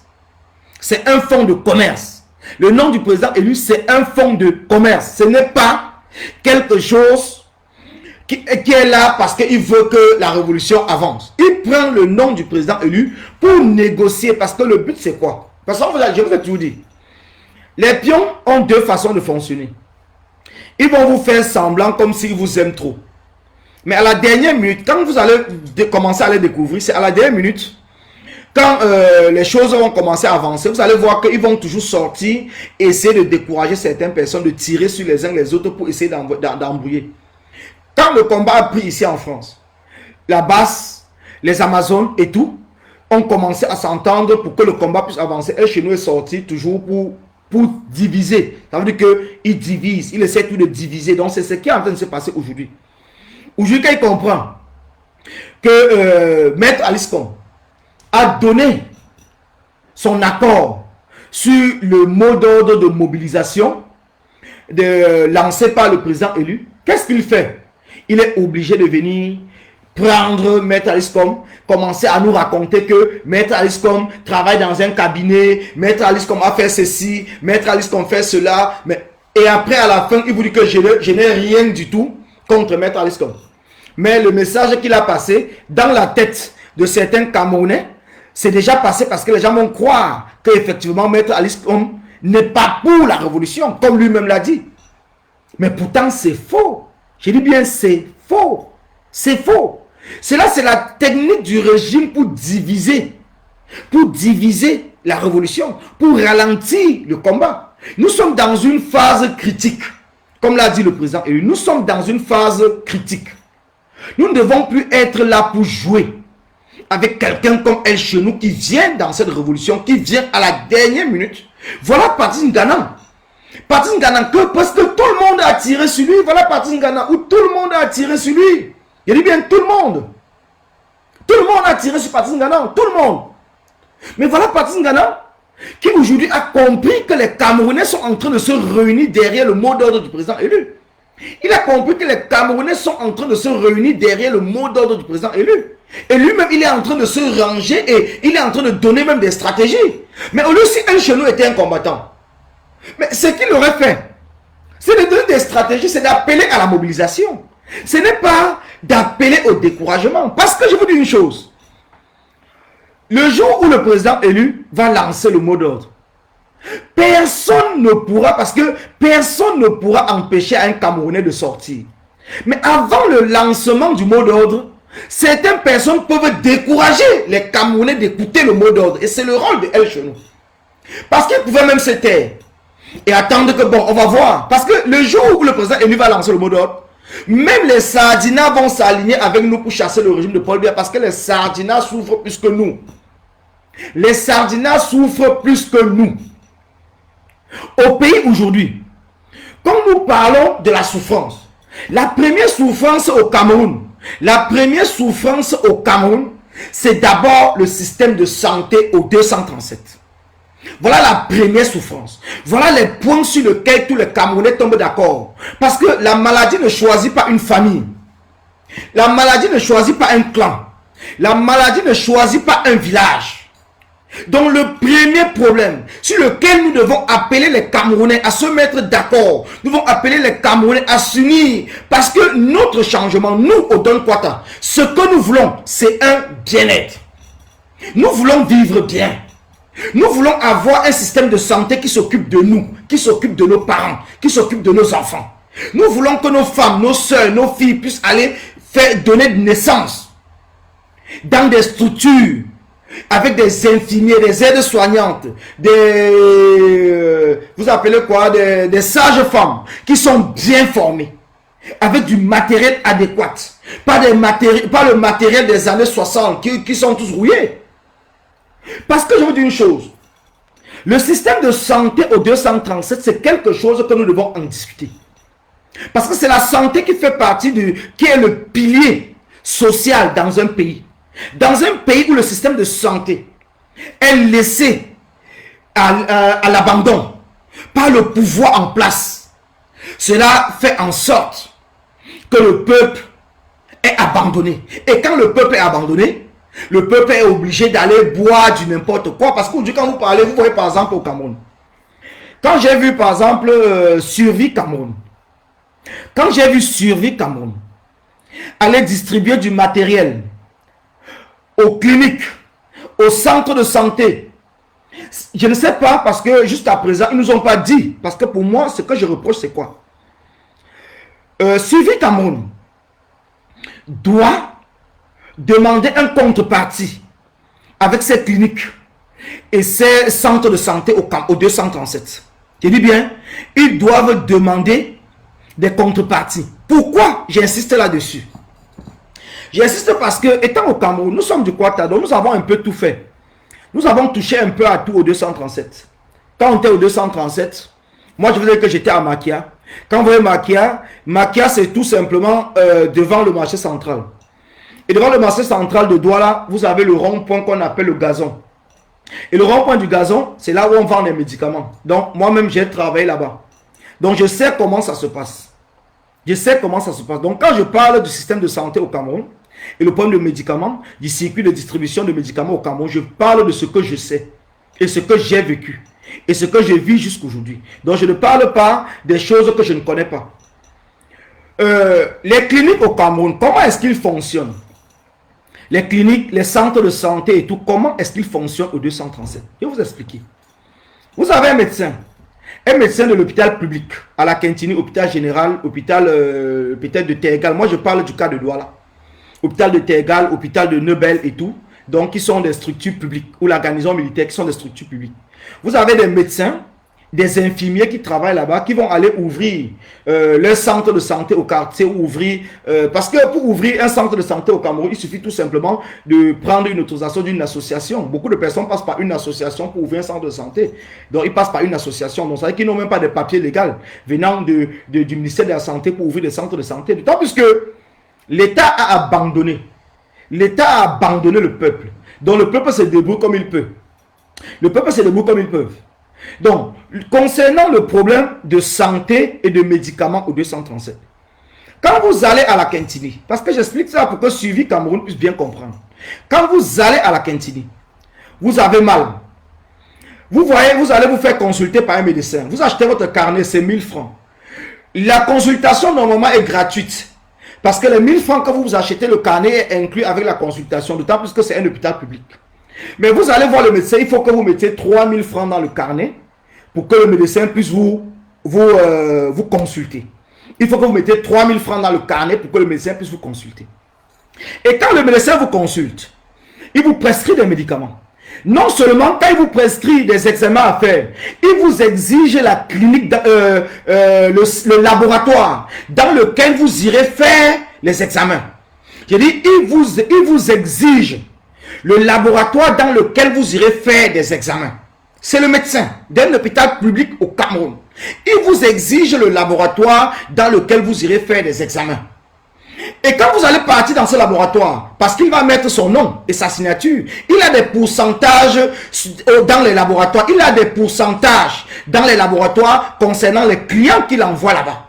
Il a ses pourcentages. Et il vous exige aussi qu'une fois quand vous aurez fait des examens, vous devez passer plutôt dans sa clinique pour qu'il puisse interpréter les résultats. Ça veut dire que vous ne passez plus à la Quintini. Vous ne passez plus à la Quintini. Si vous venez à la Quintini, il ne vous reçoit plus. Il faut que vous passiez dans sa clinique pour qu'il puisse interpréter les résultats. Et dans sa clinique, la consultation, ça varie. Chez les généralistes, c'est 6 000 et chez les spécialistes, c'est 10 000. Comprenez très bien comment fonctionne le 237. Donc, vous allez à l'hôpital, vous faites consulter. Quand vous allez à l'hôpital, non seulement vous payez 3 000, ce qui n'est pas normal. 3 000, c'est déjà l'argent qui va dans sa propre poche, ça ne va dans aucune caisse. Vous payez 3 000 francs. Ça va dans sa poche. Et quand il vous consulte, il exige le laboratoire où vous allez partir faire les examens. Et il vous dit, quand vous allez faire des examens, il vous donne l'adresse de sa clinique. Ça veut dire que vous allez passer dans sa clinique à lui pour qu'il puisse interpréter le résultat. Et quand vous passez dans sa clinique, c'est 10 000. Ce n'est plus 3 000 que vous allez à la Quintini. Ce n'est plus 1000 francs que vous allez acheter le carnet. Dans sa clinique, c'est 10 000 que vous allez donner. Il bien 10 000 que vous allez donner.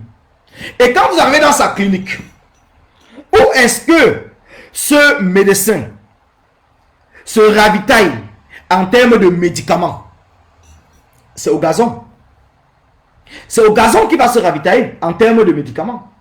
Et où est-ce que la majorité des vendeurs de médicaments du gazon prennent des médicaments?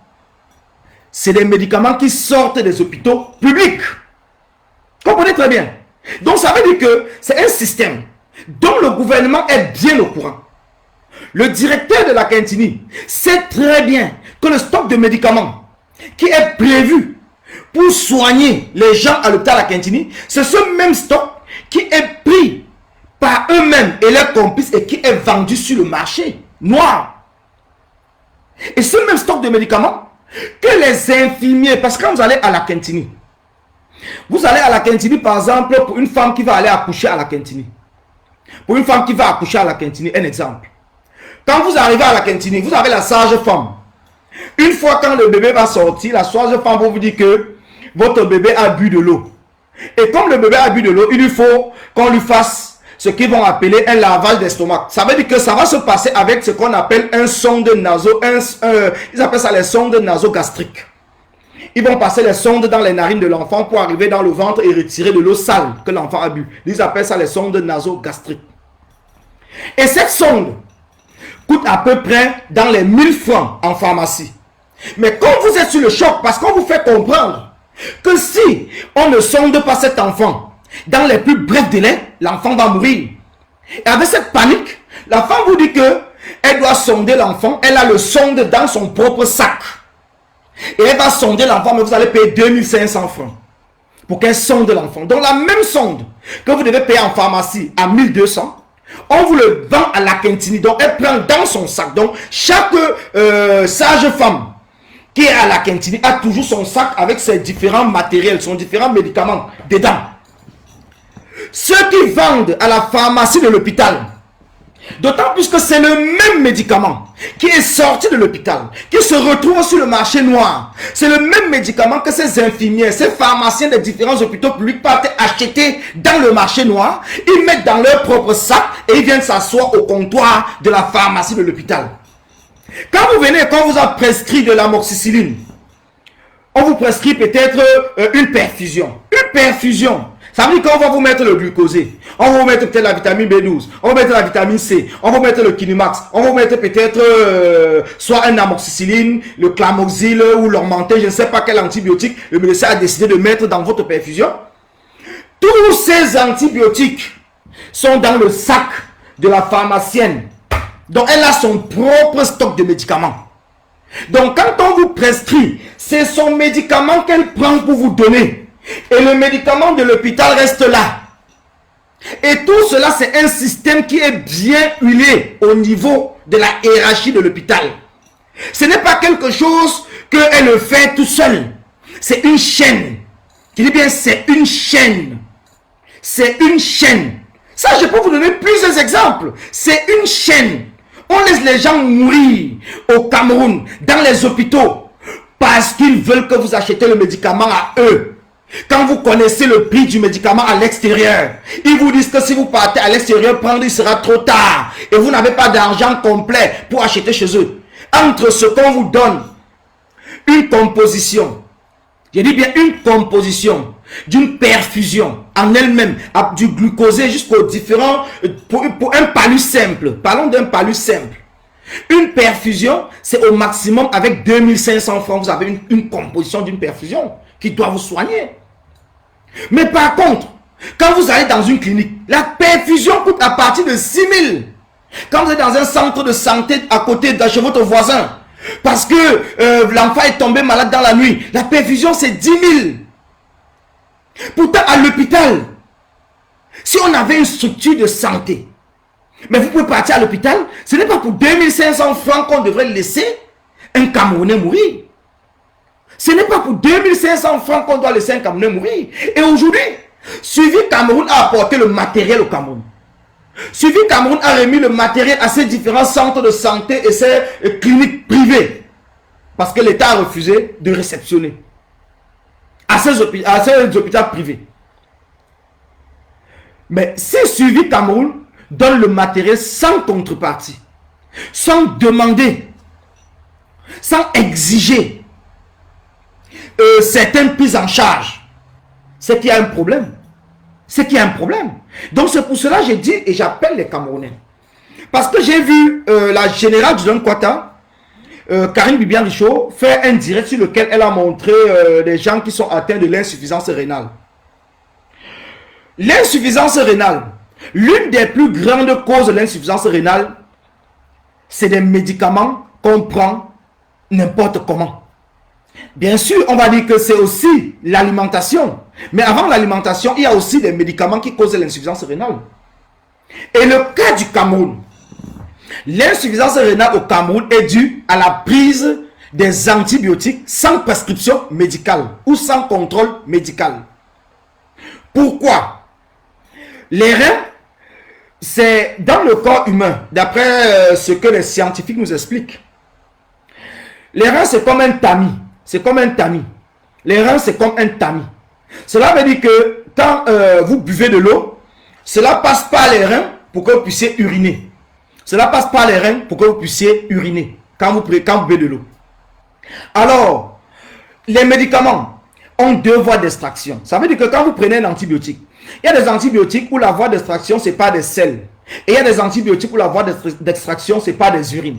C'est pour ça que quand vous prenez certains antibiotiques, vous allez constater que quand vous urinez, vos urines changent de couleur, vos urines ont l'odeur de l'antibiotique et tout, parce que c'est des antibiotiques où la voie d'extraction passe par les urines.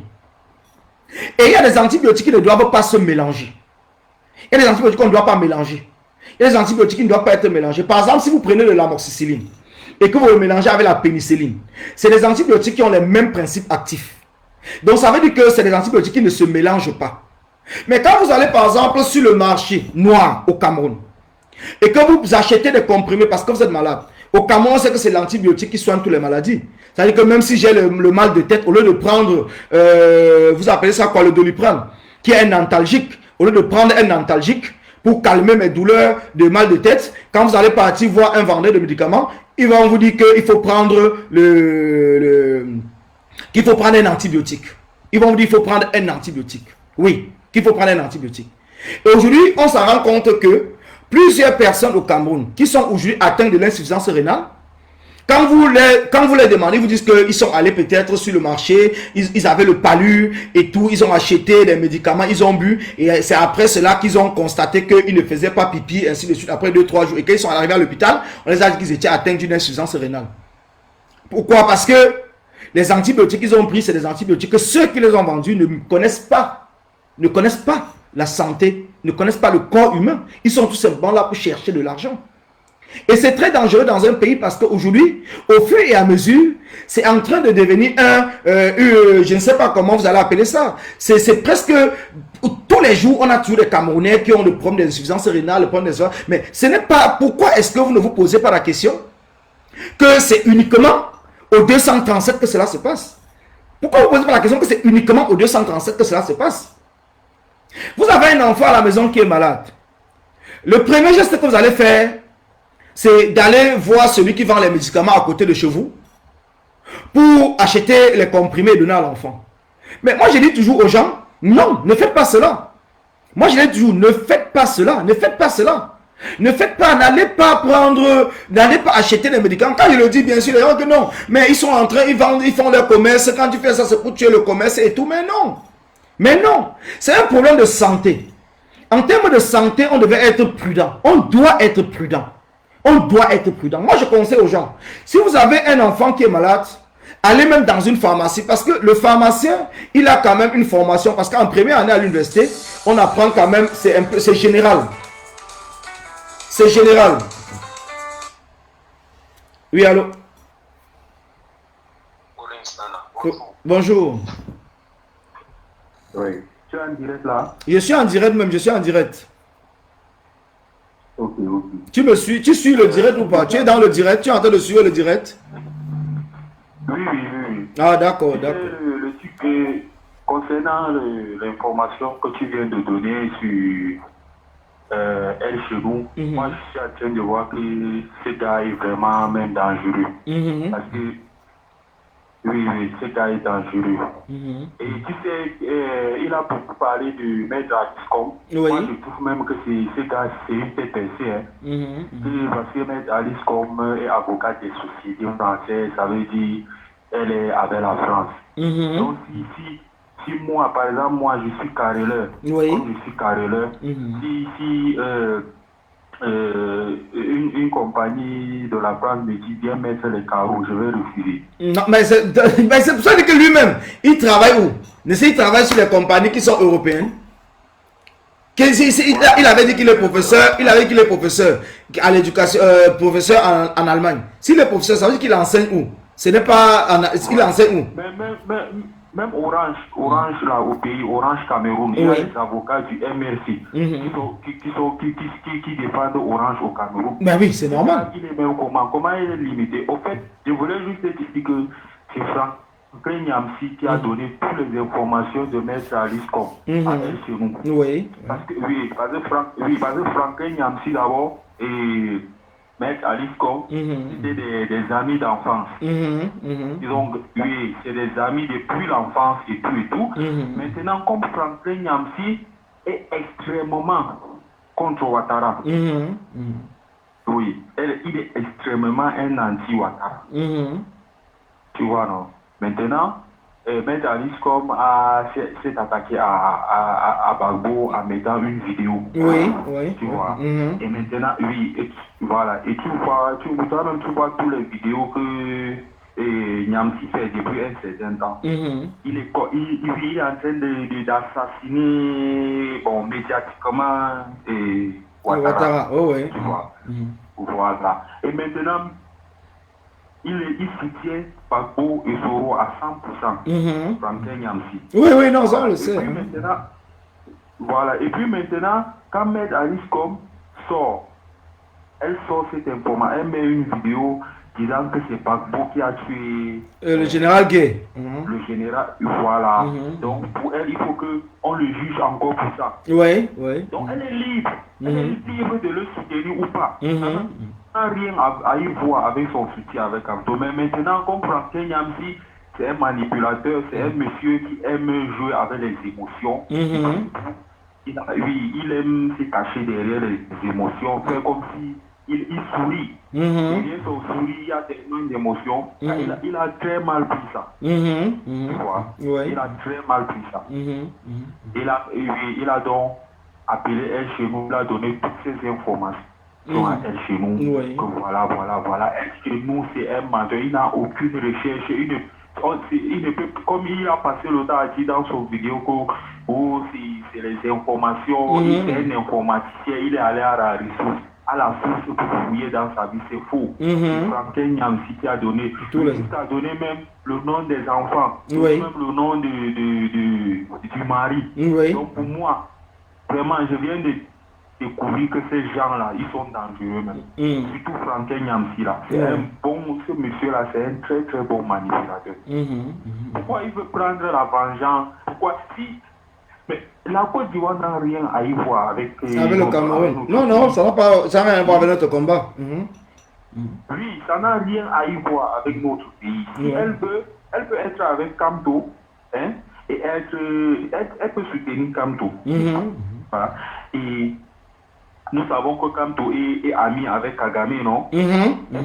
Kamto et être contre Kagame. Mais c'est normal. C'est que le Cameroun, c'est pas le Rwanda. C'est vrai, c'est normal. Chacun, il y a des gens ici qui ont même voté pour Macron, mais qui demandent à Macron de libérer le Cameroun. Alors donc, on ne peut pas dire que oui. Mais il dit elle est avocate des sociétés françaises et tout. Moi, qui suis carreleur, je suis contre la France. Mais si un jour une société française m'appelle, que vienne faire les carreaux, on me paye la sueur de mon front, je vais refuser. Non, tu ne vas pas refuser. C'est ton travail. Tu ne fais que ton travail. Voilà. C'est ton travail. Bon, si une telle personne prend cet argument, ici prend ça comme un argument politique, ou bien comme une trahison, franchement, moi je me dis qu'il faut encore regarder. Le problème c'est qu'il fait semblant comme si c'est aujourd'hui. Comme si c'est aujourd'hui que Maître Alice comme travail. D'ailleurs, moi, je ne sais même pas si elle travaille là-bas, mais j'ai dit seulement que voilà une femme qui est déjà en retraite parce qu'elle a 75 ans. Donc, même aujourd'hui, même si elle continue à exercer, je pense plus qu'elle peut exercer en temps plein parce qu'elle m'a dit qu'elle est très fatiguée. Donc, quelqu'un qui a passé toute sa vie dans son métier, qui est un métier d'avocat, et quand tu viens à la fin de sa vie, dit qu'elle travaille avec une société française ou c'est un cabinet français, monté, descendu et tout. Et le président élu lui-même travaille dans quel cabinet? Ce n'est pas un cabinet français. Mon frère, un cabinet français, n'est-ce pas, c'est d'abord privé. C'est privé, voilà. Ce n'est pas pour la République de la France. Tu as tout compris. Tu as tout compris. Oui, c'est pour un individu français qui est prêt à défendre tout le monde. Parce que tout le monde a ses droits, même le plus grand criminel du monde. Il mérite d'être défendu pour qu'un jugement soit équitable. Ce n'est pas parce qu'il est criminel qu'on ne doit pas le juger équitablement. Non. Et si tu es criminel, tu dois... Voilà donc le rôle de l'avocat. Merci. Voilà. Merci, combattant. Moi, je voulais juste préciser que c'est Franklin. Toutes les informations que tu as vu là donner là, c'est Franklin Nyamsi qui a donné. Parce que Franklin Nyamsi, c'est l'ami d'enfance du... Oui, elle avait dit qu'ils se connaissent même depuis le Cameroun. Oui, lui-même avait dit ça. D'accord, merci vraiment pour ton appel. Non, je voulais juste terminer en disant, nous ne sommes plus à un niveau où vraiment on doit amener ce genre de discussion pour faire reculer le combat. Tu vois. J'ai vu aussi le titre là, des combattants du Maroc. Du Maroc. Je suis là-bas. Ah, tu es au Maroc, oui, j'ai vu le 213. Non, je vais revenir, je vais parler des combattants du Maroc. Donc tu peux appeler même après, quand je vais arriver sur le sujet. Donc je vais parler des combattants du Maroc. Ok, parce que je voulais donner vraiment un point important, mais comme tu dis que je rappelle après, il n'y a pas... Non, tu peux rappeler après, il n'y a aucun point. Je finis avec le système de santé du Cameroun et puis je vais sur les combattants du Maroc. Ok. D'accord, merci. Donc, comme je vous parlais concernant le système de santé et le circuit des médicaments au Cameroun, je ferai plusieurs directs là-dessus parce que c'est important de sensibiliser nos frères et nos soeurs au Cameroun pour leur dire pourquoi est-ce que nous sommes dans l'impératif de nous lever. C'est une obligation même qu'on doit chasser le régime. Parce que certaines personnes me posent la question, certaines personnes se posent la question. Mais vous pensez que pourquoi, posez-vous la question, pourquoi le régime de Paul Biya, qui a signé des conventions avec les différents organismes du monde concernant le travail des mineurs, pourquoi le régime de Paul Biya et plusieurs dictateurs laissent travailler les mineurs? Pourquoi est-ce que vous voyez par exemple les enfants de 11 ans, 10 ans, 9 ans, 7 ans qui continuent à se balader et à vendre dans les rues, que même les chaînes de télévision partent filmer, même pendant le Covid-19, vous voyez les enfants qui n'ont même pas de masque et tout, bon bien sûr peut-être à leur âge on ne porte pas de masque, mais ils peuvent ramener la maladie à la maison, qui vont dans des marchés vendre. On dit qu'il y a un confinement, ils ne vont pas à l'école, mais par contre on accepte qu'ils partent vendre dans les rues. Mais posez-vous la question, pourquoi est-ce que un pays laisse donc travailler les enfants mineurs? Parce que les gens se posent la question en disant que non, les Camerounais ne peuvent jamais se lever. Les Camerounais peuvent se lever. Mais ils n'ont pas tort à 100%. Parce qu'une partie du fait qu'on ne peut pas se lever, c'est parce que la dictature sait comment faire endormir le peuple. Donc ce qui fait que la dictature vous laisse tout. La dictature vous laisse dans la débrouillardise. Parce que si aujourd'hui, l'État décide que les enfants mineurs ne doivent plus sortir, ne doivent plus travailler, les enfants mineurs ne travailleront plus. Mais par contre, qu'est-ce que l'État va donc faire pour les parents? Du fait qu'ils n'ont rien prévu, il n'y a pas d'aide, il n'y a pas de boulot, il n'y a rien du tout, ça veut dire qu'à la maison, il y aura la famine. Et cette famine va amener à un soulèvement. Mais en vous laissant, parce que les gens parlent seulement des bars, il n'y a pas que des bars. En laissant par exemple que les enfants, parce que vous êtes une femme, vous avez 1, 2, 3, 4 enfants. Le premier déjà peut-être à 10 ans. Vous allez donner peut-être 1000 francs au premier. Il va aller peut-être acheter les arachides, les cigarettes et puis il va les vendre. Peut-être à la fin de la journée, il peut gagner même... c'est le tort des parents de laisser aller vendre des enfants dans les marchés. Ce n'est pas le tort. Ils n'ont pas le choix. C'est ce que je suis en train de vous expliquer.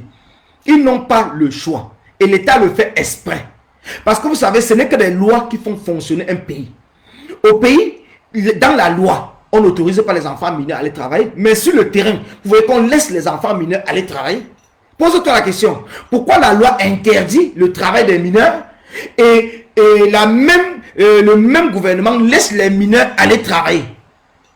Ils le font parce qu'ils savent qu'ils n'ont mis aucune structure en place pour aider les parents à encadrer les enfants. Parce qu'aujourd'hui, vous allez dire que non, c'est le tort des parents. Vous êtes une femme, vous avez 3 enfants. Peut-être le mari vous a abandonné. Vous n'avez pas de revenus. Le premier peut-être à 10 ans. Mais vous êtes parfois obligé d'envoyer le premier, d'aller même faire le porteur dans les marchés pour ramener l'argent qu'il a, pour pouvoir nourrir ses petits frères. Et quand le premier commence déjà à aller faire et que ça marche, parce que ça va toujours marcher, vu que c'est l'exploitation, le tarif qu'il va donner pour porter un sac, c'était un adulte. L'adulte va peut-être dire 500, le petit lui va dire même 100 francs. Il va porter le sac, ça va même le dépasser, il va tirer même par terre, il fera tout parce qu'il lui faut l'argent pour qu'il rentre à la maison, donner à sa mère pour que sa mère puisse préparer. Et une fois quand sa mère a déjà cet argent, ça devient le travail. Ça veut dire que tout le temps quand le petit finit l'école, son premier boulot, c'est ce que moi j'appelle les orphelins de 16 heures. Donc les orphelins de 16 heures, ces enfants-là, qui sont abandonnés à eux-mêmes, qui sont obligés d'aller dans les marchés faire de porteurs, qui sont obligés d'aller vendre de l'eau glacée, qui sont obligés, au lieu de jouer, au lieu de faire des activités extrascolaires avec leurs amis d'âge, au lieu d'aller faire des cours de répétition, au lieu d'apprendre les leçons, sont obligés d'aller, certains même se prostituer, pour pouvoir revenir avec l'argent à la maison. Bien sûr, on va toujours mettre tout sur la tête des parents. C'est vrai. En une partie, c'est vrai. Mais est-ce que vous posez la question de savoir que, bon voilà, si la mère donc laisse son enfant à la maison, ils vont donc manger quoi? On a demandé de payer les cahiers de main pour l'enfant. La mère peut-être a un autre petit bébé à la main. Elle ne peut pas aller, elle-même, elle se débrouille peut-être son comptoir au marché. Mais c'est qu'elle se débrouille n'arrive pas à permettre que non seulement elle paye son loyer et qu'elle puisse nourrir les enfants, elle paye l'électricité parce qu'on a l'aide dessus. Rien. Nous n'avons d'aide dessus. Rien du tout. Rien. Nous n'avons d'aide sur rien au Cameroun. On ne vous aide pas pour les factures d'électricité. On ne vous aide pas pour payer la scolarité de vos enfants. On ne vous aide pas pour la santé de vos enfants. On ne vous aide sur rien du tout. Qu'est-ce que vous faites? Qu'est-ce que vous faites? Donc l'État a fait cela exprès. Donc de laisser les enfants aller travailler. Donc de nous oublier, nous les gens du Kwata. Donc ils nous oublient. Donc c'est fait exprès. Ça veut dire que parmi nous, il y aura des chanceux qui vont réussir à s'en sortir. C'est pour ça qu'on parle de la chance. Il y aura des chanceux qui vont réussir de s'en sortir. Mais la majorité d'entre nous, notre destin est cloué. Nous ne serons rien. Donc nous sommes nés pour n'être jamais personne. Parce que nous n'avons personne. Et même pour ceux qui ont peut-être un oncle, un cousin qui a réussi à s'en sortir. Le cousin tout simplement vous donne peut-être des miettes et il s'occupe que de ses enfants. Vous allez voir un cousin sur peut-être 100 qui prend même l'enfant de sa soeur et qui l'envoie peut-être à l'étranger ou qui paye vraiment l'école jusqu'à un certain niveau. Parce que tout cela est fait, le système a fait de manière que les gens du Kwata ne doivent jamais s'en sortir. Donc vous les gens qui êtes dans les élobis, vous allez rester que là-bas. Le but de cela, c'est comme cela que ça doit se passer. L'autre me dit, non, mon frère, je ne suis pas d'accord. Le gouvernement avait refusé aux enfants de vendre les arachides pendant les vacances. Bien sûr, cet argent permet à ces enfants d'avoir un peu d'argent pour la rentrée scolaire dans le pays. Mais quand tu dis que le gouvernement avait refusé, ce n'est pas parce que le gouvernement, on dit d'abord les lois refusent. Donc ce n'est pas parce que le gouvernement vient dire qu'il refuse. Mais le gouvernement fait quoi? Parce qu'il faut bien m'écouter avant de faire des commentaires. Je lis comme ça le commentaire de Jean-Louis Pondo. Donc parce que le gouvernement a dit que les enfants ne doivent pas vendre les arachides. La même chose qu'on a parlé, le gouvernement a demandé aux gens que vous allez rester chez vous. Mais quel est le plan que le gouvernement a mis en place pour aider ses parents et ses enfants à ne pas vendre les arachides? Qu'est-ce que le gouvernement fait? Parce que ici, dans ces pays-ci, si on voit un enfant en train de faire peut-être le marché, le commerce et tout, les parents de l'enfant ou l'entreprise qui emploie l'enfant et tout est directement sanctionné. Et les sanctions sont énormes. Parce que l'État a mis en place ce qu'on appelle les allocations familiales pour les familles en difficulté. Et les allocations vont, ce n'est pas les mêmes montants qu'on donne à tout le monde, parce qu'il y a des familles nombreuses, des familles à une seule personne, à deux personnes, en fonction des revenus. L'État du Cameroun a fait quoi? L'État du Cameroun fait quoi pour ses enfants? Quand nous nous battons, comme je le dis toujours dans ce combat, parce que chacun doit comprendre, mon combat que je dis toujours, c'est une refonte du système de la distribution des biens au Cameroun. C'est une refonte parce qu'il faut que les gens comprennent très bien. Non, tu mens là, il y a qui sont partis du sous-quartier pour ici en haut. Vétio, peut-être tu n'as pas compris. J'ai bien dit qu'il y a des chanceux. Mais dans la vie, on ne vit pas pour avoir la chance. On ne vit pas pour avoir la chance parce que l'État, le rôle de l'État, c'est là pour préserver le bien-être de ceux qui n'ont pas, de ceux qui ne peuvent pas. Le rôle de l'État, c'est de donner une chance à tout le monde. C'est donner une chance à tout le monde. Le rôle de l'État, Ce n'est pas tout seulement d'attendre qu'un chanceux sur 10, parce que même sur 100, puisse sortir d'un sous-quartier pour aller réussir. Entre-temps, quand tu passes dans les quartiers le soir, tu vois plusieurs jeunes dans les carrefours en train de fumer même la drogue, les agressions, les ceci, les cela, ainsi de suite. Mais tu ne comprends pas. Il ne faut pas comparer les pays dans lesquels nous vivons avec nos pays d'Afrique d'origine. C'est faux. Pourquoi est-ce qu'on ne doit pas comparer? Les pays dans lesquels nous vivons, quand vous regardez en arrière, allez dans les années 70. Quand vous voyez par exemple l'ANPE ici en France qu'on appelle aujourd'hui Pôle emploi. Donc, qui est l'organisme qui gère les chômeurs, les sans-emploi et tout. L'ANPE a été créé en quelle année? L'ANPE a été créé dans les années 70. Ce n'est pas comme s'ils sont nés. La France n'a pas été née comme ça. Elles ont évolué. Mais chez nous, quand nous étions à l'école primaire, il y avait des aides que Aïdjo avait mis en place, même qu'il soit un dictateur, avait mis en place pour les parents. Ces aides-là sont passées où? Il y avait à l'école primaire, on donnait même les nivakines aux gens. Chaque vendredi, on donnait les nivakines. Mais c'est passé où? C'est passé où? Donc c'est pour cela que ne venez pas me dire qu'il ne faut pas faire des comparaisons. C'est en faisant des comparaisons qu'on essaie d'avancer. Si on ne fait pas, donc vous voulez tout simplement, vous, celui qui sort par exemple d'un sous-quartier pour s'en sortir, celui qui s'identifie par exemple à Eto dans le domaine du foot et qui se met au travail, mais c'est parce qu'il s'identifie à plus fort que lui. Il s'identifie à celui qui a réussi. Vous voulez tout simplement qu'on fasse des comparaisons avec des pays qui sont en dessous du Cameroun. Je ne sais même pas d'abord si ces pays-là existent. Vous ne pouvez pas faire la comparaison avec quelqu'un qui est moins que vous. Quand vous voulez faire une comparaison, vous voulez être comme celui que vous voyez devant ou que vous considérez qu'il est devant. Donc c'est pour cela le Cameroun, avec les ressources que nous avons, que la France n'a même pas ces ressources-là, que ces pays européens n'ont pas les mêmes ressources naturelles que le Cameroun a, et que ces dirigeants camerounais ont fait toujours les études, ont fait dans la majorité des cas des études ici en Occident. C'est-à-dire qu'ils ont vu comment ça fonctionne. Mais ils sont arrivés chez nous, ils sont plutôt allés dans la dictature, dans la suite de la colonisation et dans le pillage. C'est ça qu'on doit parler. C'est ça qu'on doit parler. Il n'y a pas de chanceux. Il dit quoi? Hein? Il n'y a pas de chanceux. Il faut se battre dans la vie. Mais tu vas te battre comment s'il n'y a pas de chanceux? Dans le cas du Cameroun, aujourd'hui, vous voyez par exemple les Camerounais au Cameroun. Toi, tu vis peut-être à l'étranger. Je ne sais pas comment tu as fait pour arriver à l'étranger. Entre ceux qui quittent du Cameroun, en passant par le Beaux-Arts, s'il n'y a pas que l'argent, combien de Camerounais meurent dans l'eau? Et combien s'en sortent? Tu vas dire que c'est parce que ceux qui sont sortis là pour traverser l'eau, c'est parce qu'ils sont trop forts. C'est parce que celui-là que la pirogue a chaviré, qu'il est mort. C'est parce qu'il n'était pas fort. C'est parce qu'il ne s'est pas beaucoup battu. Mais il faut arrêter avec les histoires de se battre.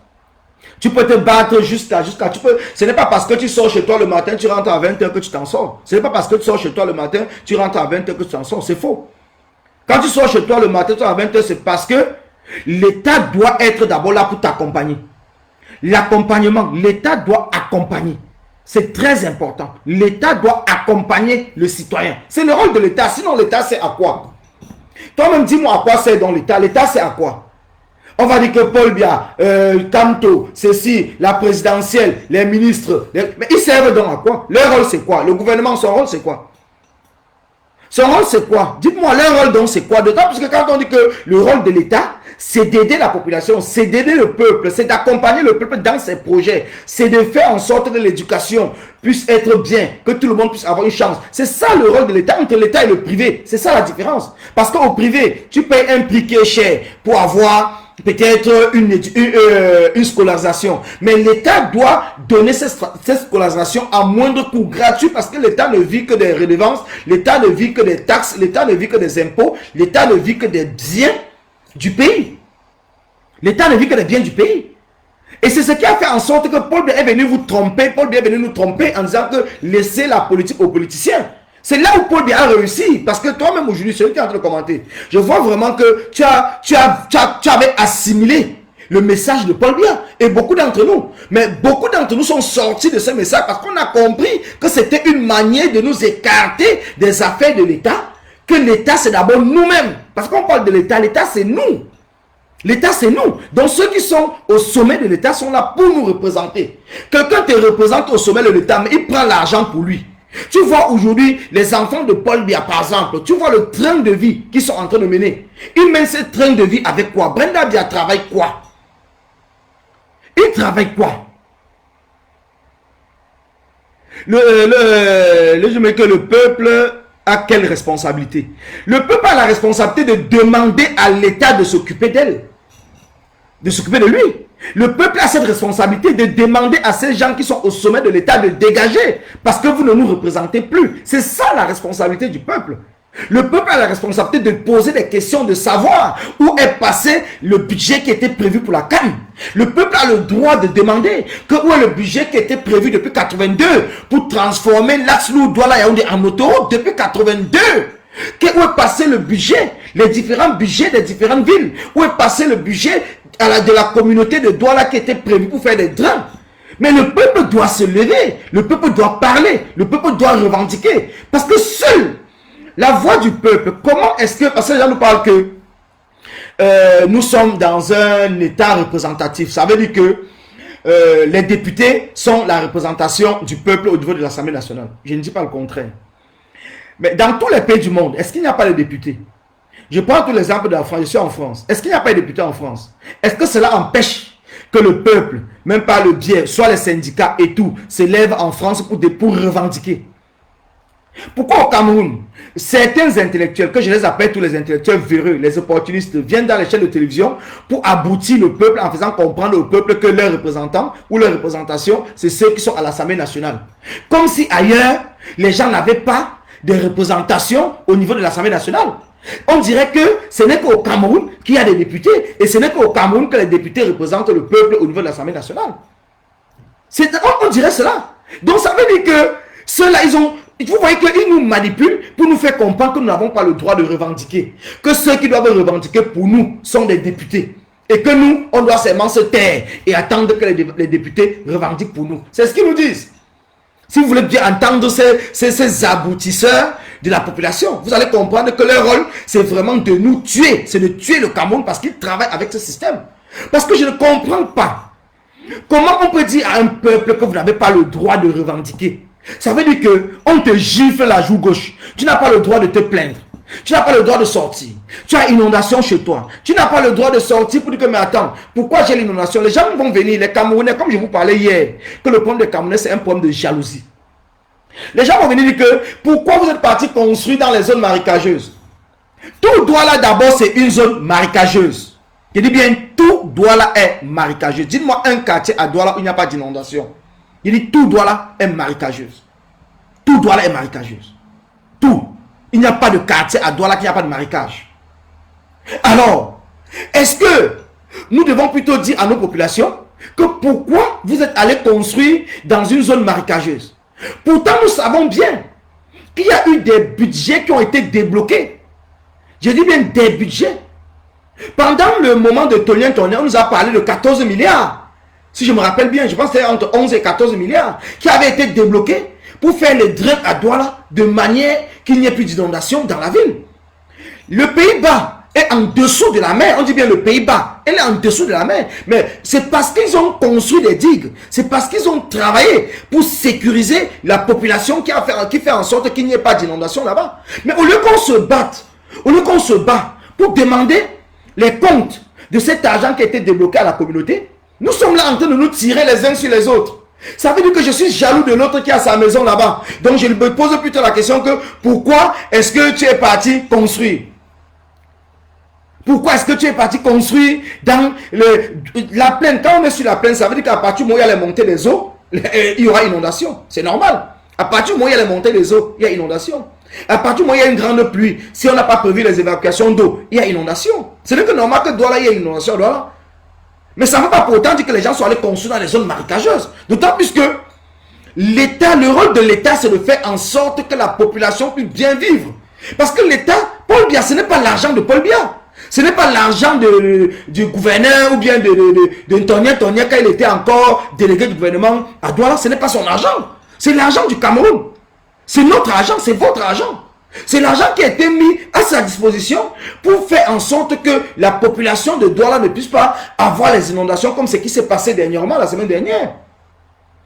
Mais aujourd'hui, le mec est quitté, lui, il n'est plus délégué. Il n'est plus délégué. Mais personne ne vient lui demander les comptes concernant la gestion de cet argent qu'il avait reçu. Personne ne demande les comptes. Et quand on demande à la population de se lever, on demande à la population même décide de se lever. Vous avez des malades, je ne sais même pas comment on peut appeler ça, qui viendront sur les chaînes de télévision dire que non, c'est aux députés à aller poser des questions à l'Assemblée. Mais tu vas demander à deux amis, ils vont discuter quoi les deux amis? Les députés camerounais là, ils ne sont pas amis avec le RDPC qui est le parti État. Ils ne sont pas amis avec le RDPC qui est parti État. Parce qu'il y a des choses sur lesquelles il va falloir qu'on arrive à comprendre que nous avons le droit en tant que citoyens de revendiquer. Nous avons le droit de revendiquer en tant que citoyens. Nous avons le droit de revendiquer en tant que citoyens. Nous avons ce droit. Nous ne sommes pas là parce que nous ne sommes pas des déchets. Nous ne sommes pas des animaux. Même des animaux ont des droits. Vous avez des associations qui se battent pour le droit des animaux. Mais combien de fois nous les êtres humains? Combien de fois nous les humains? C'est que nous n'avons aucun droit. Quand tu veux parler, on va dire que non. Paul Biya va venir dire que ne te pose pas la question ce que le Cameroun a fait pour toi. Vous voyez qu'ils utilisent toujours des mots pour essayer de nous endormir. Il faut plutôt te poser les questions de savoir ce que tu as fait pour le Cameroun. Il faut te poser des questions de savoir ce que tu as fait pour le Cameroun. Mais tu vas faire quoi pour le Cameroun quand le Cameroun d'abord, depuis que tu es né, le Cameroun ne t'accompagne pas pour qu'en tant qu'adulte, tu apportes ce que tu peux faire pour le Cameroun. Parce qu'il faut d'abord que le pays t'accompagne. Il faut d'abord que le pays t'aide pour que tu puisses t'en sortir, afin d'apporter ton savoir, d'apporter je ne sais pas quoi pour le développement et le rayonnement de ce pays. Mais à partir du moment où le pays ne fait rien pour toi, à partir du moment où le pays t'abandonne, à partir du moment où le pays t'abandonne, mais tu fais quoi? Tu es dans l'obligation de te lever pour revendiquer. Tu es dans l'obligation de te lever pour revendiquer. Donc c'est pour cela que la mobilisation que nous sommes en train de parler, c'est une mobilisation qui doit être générale. C'est une mobilisation générale. Parce que nous devons entrer au quartier, nous devons parler aux gens du quartier, parce que tous les jours, dès que j'aurai le temps, je le ferai. Il faut parler au quartier pour les faire comprendre pourquoi est-ce qu'ils doivent se lever maintenant pour demander le départ de Paul Biya. Pourquoi est-ce qu'ils vont se lever? Leur situation sociale est liée directement à la gestion de notre pays par ce gouvernement bandit qui est en place depuis plus de 60 ans. Nous ne souffrons pas parce que nous sommes nés pour souffrir. Nous ne souffrons pas parce que nous avons été maudits. Mais nous souffrons parce que nous avons eu la malchance d'avoir des hommes, des zombies à la tête de notre pays. C'est pour cela que nous souffrons. Aujourd'hui, j'ai des enfants, des jeunes Camerounais qui m'appellent à partir du Maroc et qui me disent qu'ils ont des problèmes de passeport au Maroc. Je leur pose la question, mais vous avez des problèmes de passeport au Maroc dans quel sens? Ils me disent que comme le fait que nous sommes engagés dans le combat et qu'ils nous voient sur la toile, nous dénonçons le gouvernement de Paul Biya. C'est ça qui fait en sorte que l'homme me dit qu'il a déposé son passeport. Ça fait des mois et des mois. On lui a dit qu'il faut qu'il oublie son passeport parce qu'on ne va jamais lui remettre son passeport parce qu'il se bat contre l'État du Cameroun. C'est vrai, je suis encore en train de parce qu'il a demandé qu'il faut qu'il me donne tous les éléments, qu'il me donne tous les noms de ces gens à l'ambassade du Cameroun au Maroc qui lui ont parlé de cela. Parce qu'il va falloir, parce que quand je vous ai parlé de la dernière fois, que nous ne devons plus être dans ce combat pour jouer.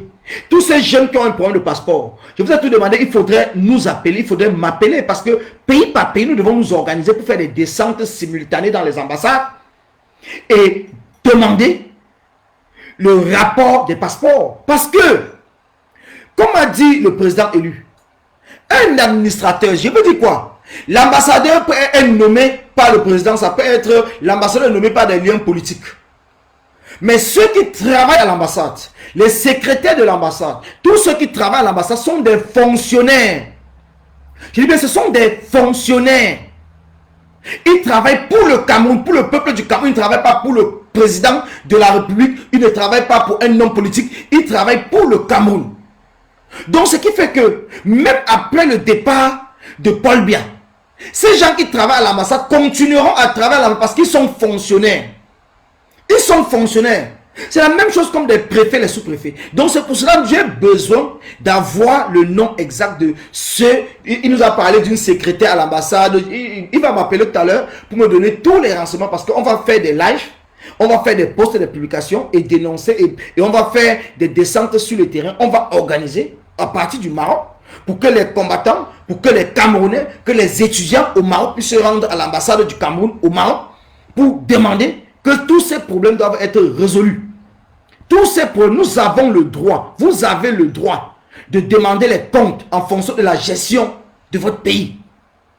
Vous avez le droit de demander le départ du président. Vous avez le droit de demander le départ de l'ambassadeur. Vous avez ce droit. C'est la force de votre mobilisation qui va faire en sorte qu'on puisse changer l'ambassadeur ou qu'on puisse chasser le président. Donc c'est la force du nombre. C'est pour cela que nous avons le droit. Un Camerounais a le droit de dire que Paul Biya doit partir. Donc un Camerounais a le droit de dire que Paul Biya doit partir. Mais pour que ce mot d'ordre puisse être effectif, il faudrait que le maximum de Camerounais puissent embrasser cela. Que le jour de la mobilisation, que nous serons des millions à nous mettre dans les rues pour parler de la même chose. Et pour que nous soyons des millions, c'est ce que nous appelons la sensibilisation, la mobilisation. Nous devons sensibiliser les Camerounais en les expliquant les raisons qui nous mènent à demander le départ de Paul Biya.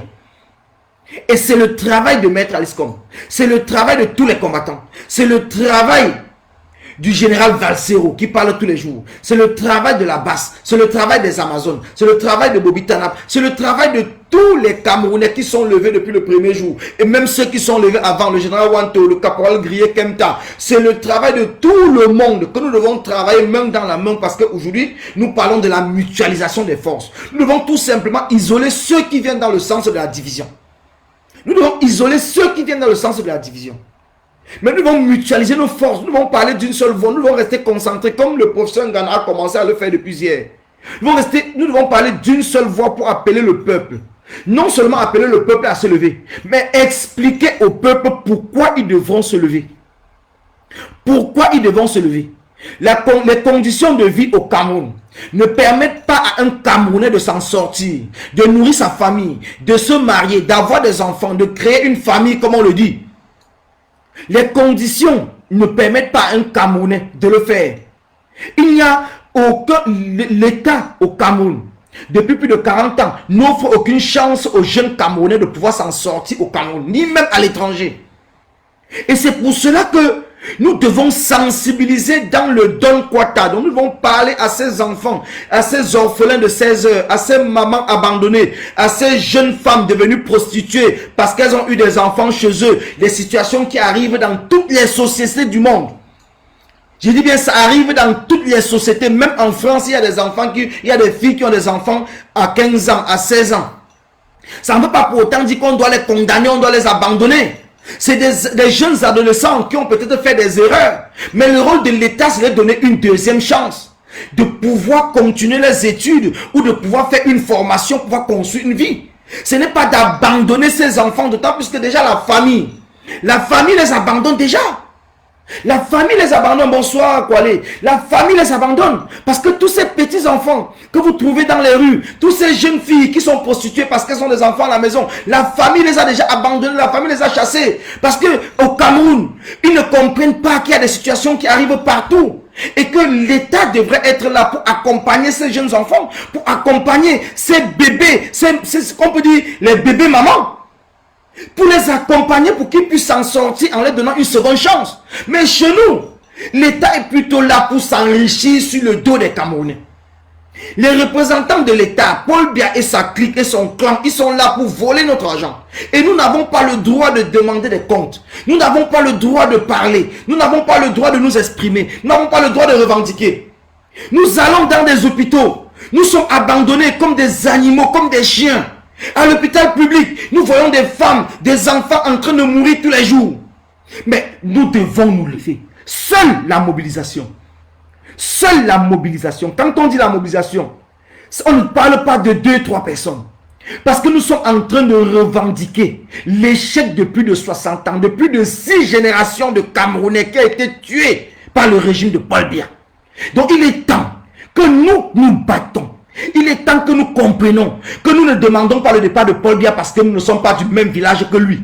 Il est temps que même ces gens qu'on appelle aujourd'hui des sardinards, ceux qui sont là, qui s'accrochent parce qu'ils parlent d'un problème de village, ils comprennent parce que nous les avons tout le temps. Nous ne sommes pas dans ce combat pour un problème de village. Nous sommes dans ce combat parce que nous voulons sauver ce qui reste du Cameroun. Nous ne pouvons pas être là en tant que Camerounais. Nous sommes jeunes. On dit 65 à 70% de la population camerounaise ont moins de 35 ans. L'espérance de vie au Cameroun pour les femmes, c'est 57 ans. Pour les hommes, c'est 53 ans. C'est une honte. Il y a 20 ans d'écart. entre l'espérance de vie du Cameroun et l'espérance de vie de la France. Il y a 20 ans d'écart. Et tout cela, c'est pas normal. Ce n'est pas normal. Quand nous savons une seule chose, que dans les années 70, le Cameroun était un pays en voie de développement. Et qu'aujourd'hui, on nous fait comprendre que le Cameroun était un pays pauvre, très endetté. Je dis bien pauvre et très endetté. Alors, mes chers frères, mes chères sœurs, je ne serai pas long, ça fait presque 2 heures que nous sommes en direct. C'est tout simplement, j'ai dit, tous les combattants, même si vous avez 10 minutes, 30 minutes, faites un petit direct de mobilisation. Faites un tout petit direct de mobilisation pour appeler le peuple. C'est important. Le combat a pris une autre dimension et nous devons nous battre pour que nos frères, nos sœurs de sous-quartier, nos frères qui ont été abandonnés, qui croient que c'est le sort que Dieu les a lancés, que non, ce n'est pas un sort. Ce n'est pas un sort. La pauvreté, la souffrance, les morts, les accidents, ce n'est pas un sort que Dieu nous a lancé. Nous ne sommes pas nés avec écrit sur notre front maudit. Nous ne sommes pas nés avec la malédiction. Nous sommes nés comme tous les enfants de tous les peuples. Nous sommes nés comme tout le monde dans ce monde dans lequel nous vivons. Et nous avons le droit de profiter de tout ce que notre pays produit. Nous avons le droit, parce que si Dieu a choisi que nous nous retrouvons sur cette parcelle de la terre qu'on appelle aujourd'hui Cameroun, cette parcelle qui est regorgée des ressources naturelles, c'est parce que Dieu nous a aimés. Mais c'est ces monstres, ces zombies qui sont à la tête, accompagnés de la France et la communauté internationale, qui a fait en sorte qu'aujourd'hui, nous nous retrouvons dans cette souffrance. Donc, mes chers frères et mes chères sœurs, n'ayons plus peur. Je le dis et je le répète. N'ayons plus peur. La peur est un vice. La peur est un vice. Ils ont pris la peur pour nous dominer. Quand vous voyez par exemple tout le temps, vous allez voir les militaires se promener au quartier. Ça, c'est l'esprit du colon. Ça nous fait comprendre que nous n'avons pas le droit. Mais si nous nous levons en nombre, ces militaires, ils vont s'asseoir. Et c'est le peuple qui va contrôler le pouvoir. Parce qu'on le dit, le pouvoir c'est pour le peuple, par le peuple. Le pouvoir au peuple, pour le peuple et par le peuple. C'est ce que nous nous battons pour y arriver. Donc merci à tous ceux qui m'ont suivi. Merci à tous ceux qui ont partagé le direct. Je reviendrai, je ferai plusieurs directs concernant le cas de la santé du Cameroun. Je vais vous parler je vais prendre des exemples. Je vais vous prendre votre vécu, notre vécu au Cameroun, pour que vous puissiez bien comprendre que c'est des choses qui se passent au Cameroun, ainsi de suite, ainsi de suite. Donc merci à vous. Bonsoir à Floriane Collignon. Bonsoir à toi, grande combattante. Courage à ton combat. Continuons notre combat comme nous avons commencé. Nous avons peut-être eu des divergences à un certain moment parce que c'est normal, nous ne nous connaissions pas, il y a beaucoup de combattants, on ne se connaissait pas, donc ce n'était que normal que... Max est en direct, merci Elia, donc moi je suis en train d'arrêter et je vous invite à aller suivre le direct de Max. Merci à vous, j'avais déjà prévu que j'étais en train de partir, donc l'information que tu me donnes me permet même de m'arrêter comme j'avais déjà prévu. J'ai des appels qui, mon téléphone ne fait que sonner, donc merci à vous, merci à tous ceux qui sont connectés et on se retrouve tout à l'heure, merci.